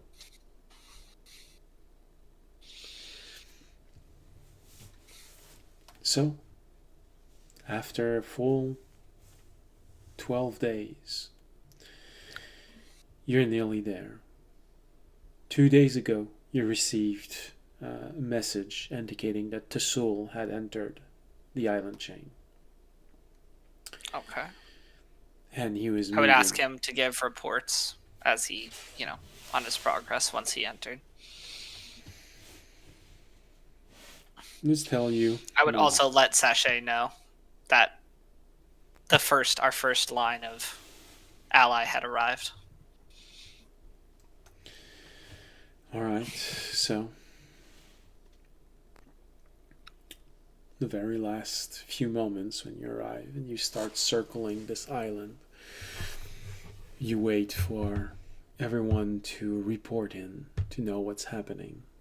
You warn Sachet that Tasul has been on the island for several days now and is trying to rally the Naftans.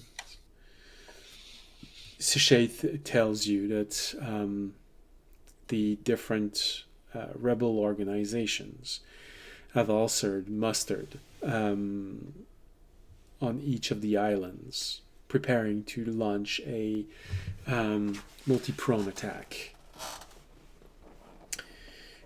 so that you'll be able to overwhelm them for as long as they can. Because getting inside is not going to be easy. And you know it. There are a few questions that still needs to be answered. Mm-hmm. Like,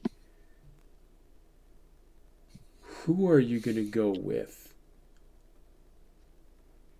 You know that the ships have the ability to breach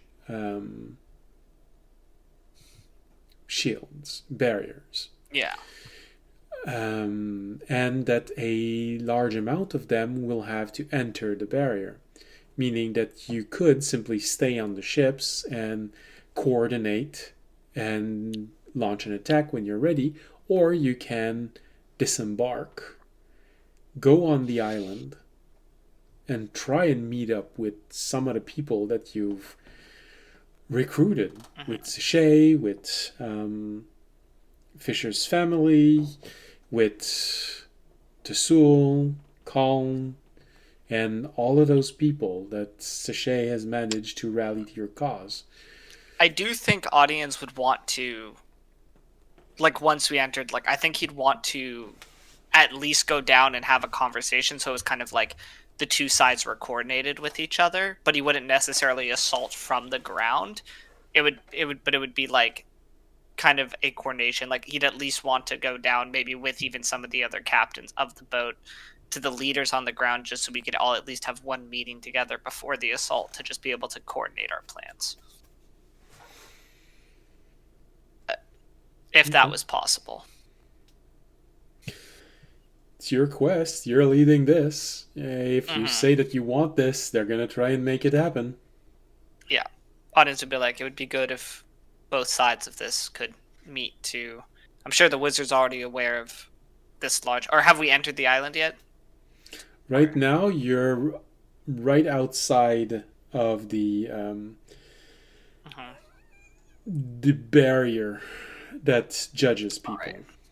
I guess I would contact Sachet and I'd say the plan involves us probably assaulting within the second day to give us a day to kind of get everyone in place, but I know there's a couple things. We have a couple pieces that are going to try a few things during that day, and in that time it would be good if the people from our side and some of the rebel forces you gathered are able to meet so we can understand where each other are coming from and better coordinate our attack.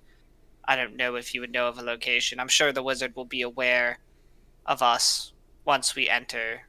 I mean, we have too large a fleet for him not to be aware. But also, the advantage of that is that he won't easily push out forces to assault us if we... He'll probably bunker down and hope that we break ourselves upon the defenses he set up. So, we should be able to find a meeting location within the first day, once he starts retreating his forces back to the tower to help defend it. And so he's probably loath to push out once the fleet actually enters and lose his advantage. You're able to talk to Sachet like this because Sachet is near Calm, and you can reach Calm's orb now that you're so close. So she does tell you, well, I'm sure that a lot of people would be very assured to know who they're fighting for. To have an imposing presence like you, even if no one knows you here, the idea of someone that is well known on the outside is impressive for many people. I think it would be a bit risky to involve everyone at the same place. So either you can try and go through all of them, all of those factions that I've managed to recruit, or you can just choose one.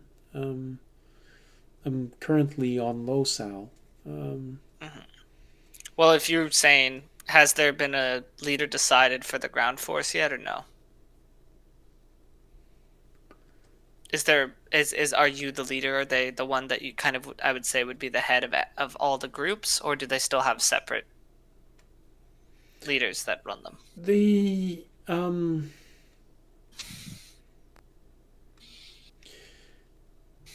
rebels, they sort of have a cell-like structure So I'm pretty sure they have multiple leaders, and they don't really like to take orders from people outside. So I definitely treat them as just allies and not necessarily part of us, because they're there for um, their own thing. Okay. They've always wanted to take down the tower and the wizard, but it's also, I think, part of the curse of this island, because if they manage it, they will simply put in its place someone who is just as bad as the one before. It's honestly what a lot of people think is the problem here.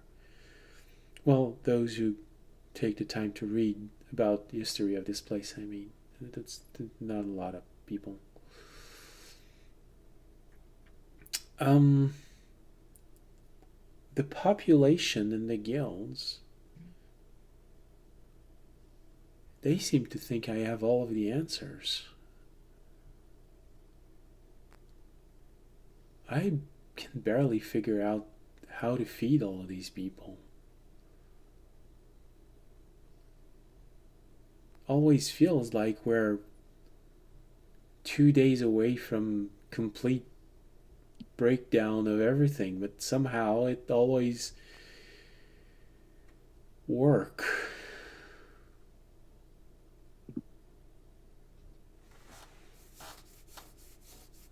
So I guess it would be fair to say that there are two major factions. Three, if you count your friend, the Soul. Mm-hmm. I did I did manage to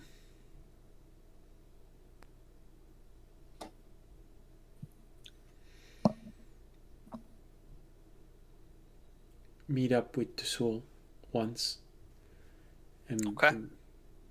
Imposing fellow. I have to admit, I don't think I've ever met an Afton in person. Never on the island chain. You've never met one of the ones up in the mountains. Oh, I know they're there, but we hear about them. Sometime we think we see one, but he was at arm length. He was just there. I could have just poked his shoulder, and that's never happened. No. Alright, well, I'll at least try and meet with your group, and whoever will join me in that before, and we'll try and coordinate at least our attacks and let the rebels do at least a bit of what they choose to do. Okay.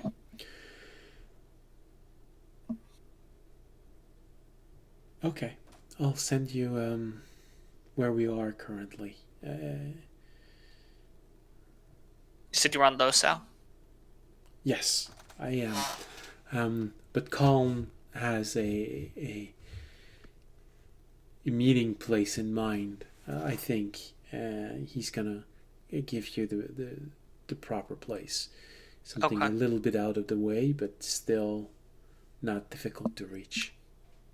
Okay. We won't send a large group down. It'll probably just be me and a few others, but whoever needs to hear the plan. When this communication ends, for some reason, it feels like someone's stare is burning a hole in your back.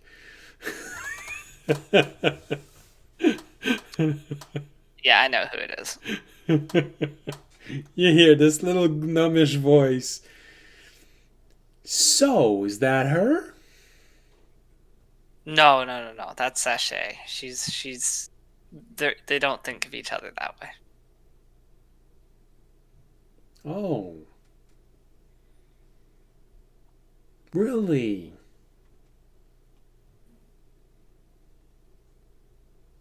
Trust me, she's not even that attractive. You have nothing to worry about. I'll give you a deception roll on that.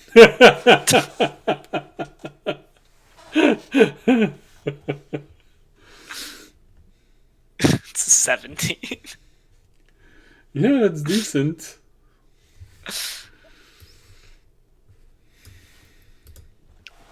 I'm pretty sure I still have our stat block. Yeah. Dear God. Yeah.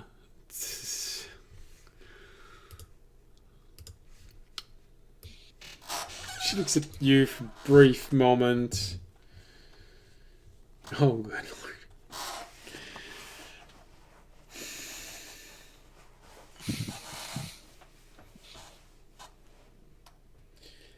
You have the impression that she's trying to judge if you're answering her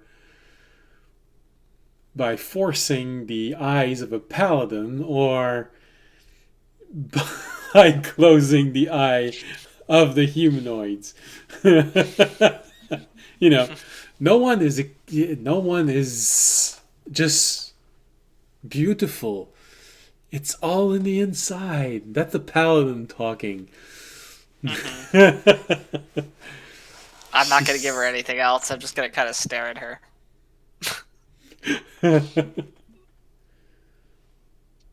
If it's not her, then who was it?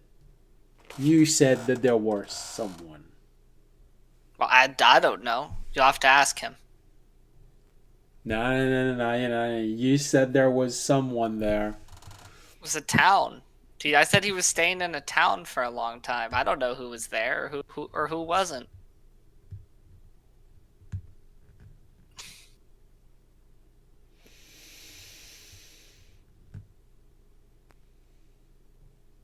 Well, I'm coming down with you, and if she's prettier than you said, then I'm gonna know you're lying.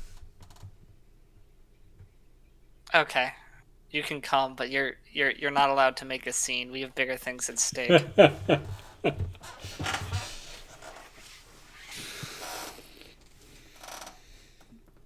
All right. Takes about a day. Well, you get the coordinates from Colin.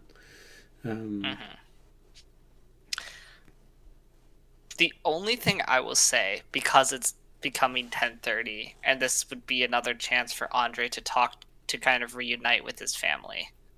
Should we keep going for this meeting, or should we wait for him to come back next week? I mean, we're nearing our scheduled end time anyway. Yeah. Because it's 10:29 right now. Yeah. And I do think it would be nice to give him a chance to reunite with his family. No. Story wise, I agree completely with you. The only thing that always gives me a pause is the number of sessions that we have left. Minimum of 5 sessions. Well, 4 after tonight. And maximum of 8 sessions after tonight. I mean, for what it's worth, I'm on spring break next week. Well, I wouldn't mind if we had more than one session during a week. I'm more saying that at the very least the sessions can go longer, and I'm not concerned about having to be mentally there for my students. Okay. And then how long does spring break last? We don't have it here. It's a week. Just a week? Okay. We have something similar, but at a different time. All right. You call it muggy break. Like it's not quite warm. It's really just kind of wet. And well, you're not wrong. We have it in February, and what would be the word for word translation for that? It would be a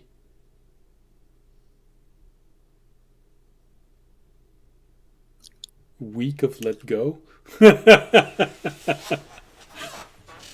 As in let go, you do. It's not exactly relaxing, but also. But it's in February, so you get snow and cold. Well, I like it, but not everyone likes it. I mean, February was like one of the last months to be added to the Gregorian calendar.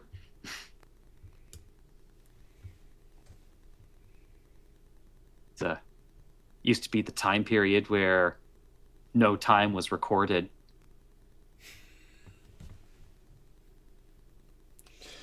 The dead times, if you will.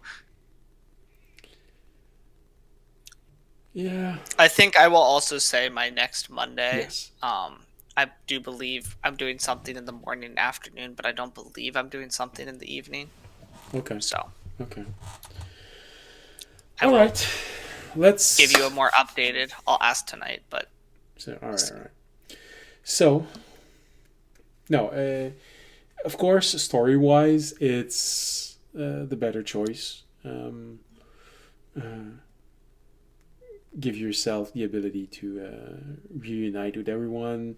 Give the opportunity to Fisher to at least reunite with his family, and to make plans for this attack with everyone present. Story-wise, I completely agree with everything you said. So we'll end the session now, and let's hope that everything holds, because damn, otherwise we're gonna be missing the last fight. And I would be so mad if we finished all of this and the only thing we can't have is the final fight. I mean, look, I know a number of great cartoons that ended like in the middle of the last fight. For example, Bobo Bobo Bobo Bobo. Yeah, but do you have fond memories of that happening? I think it was funny, but then again, that was a gag anime, so. All right, so yeah, we'll reconvene with everyone and give one last tactic to this assault, and it's going to give me more time to figure out how those little elements that you decided to add will affect everything. It's always both a good and a bad thing to give me time to think, because it allows me to integrate your decisions better, but it also gives me time to think about cool new things that you're going to hate me for. So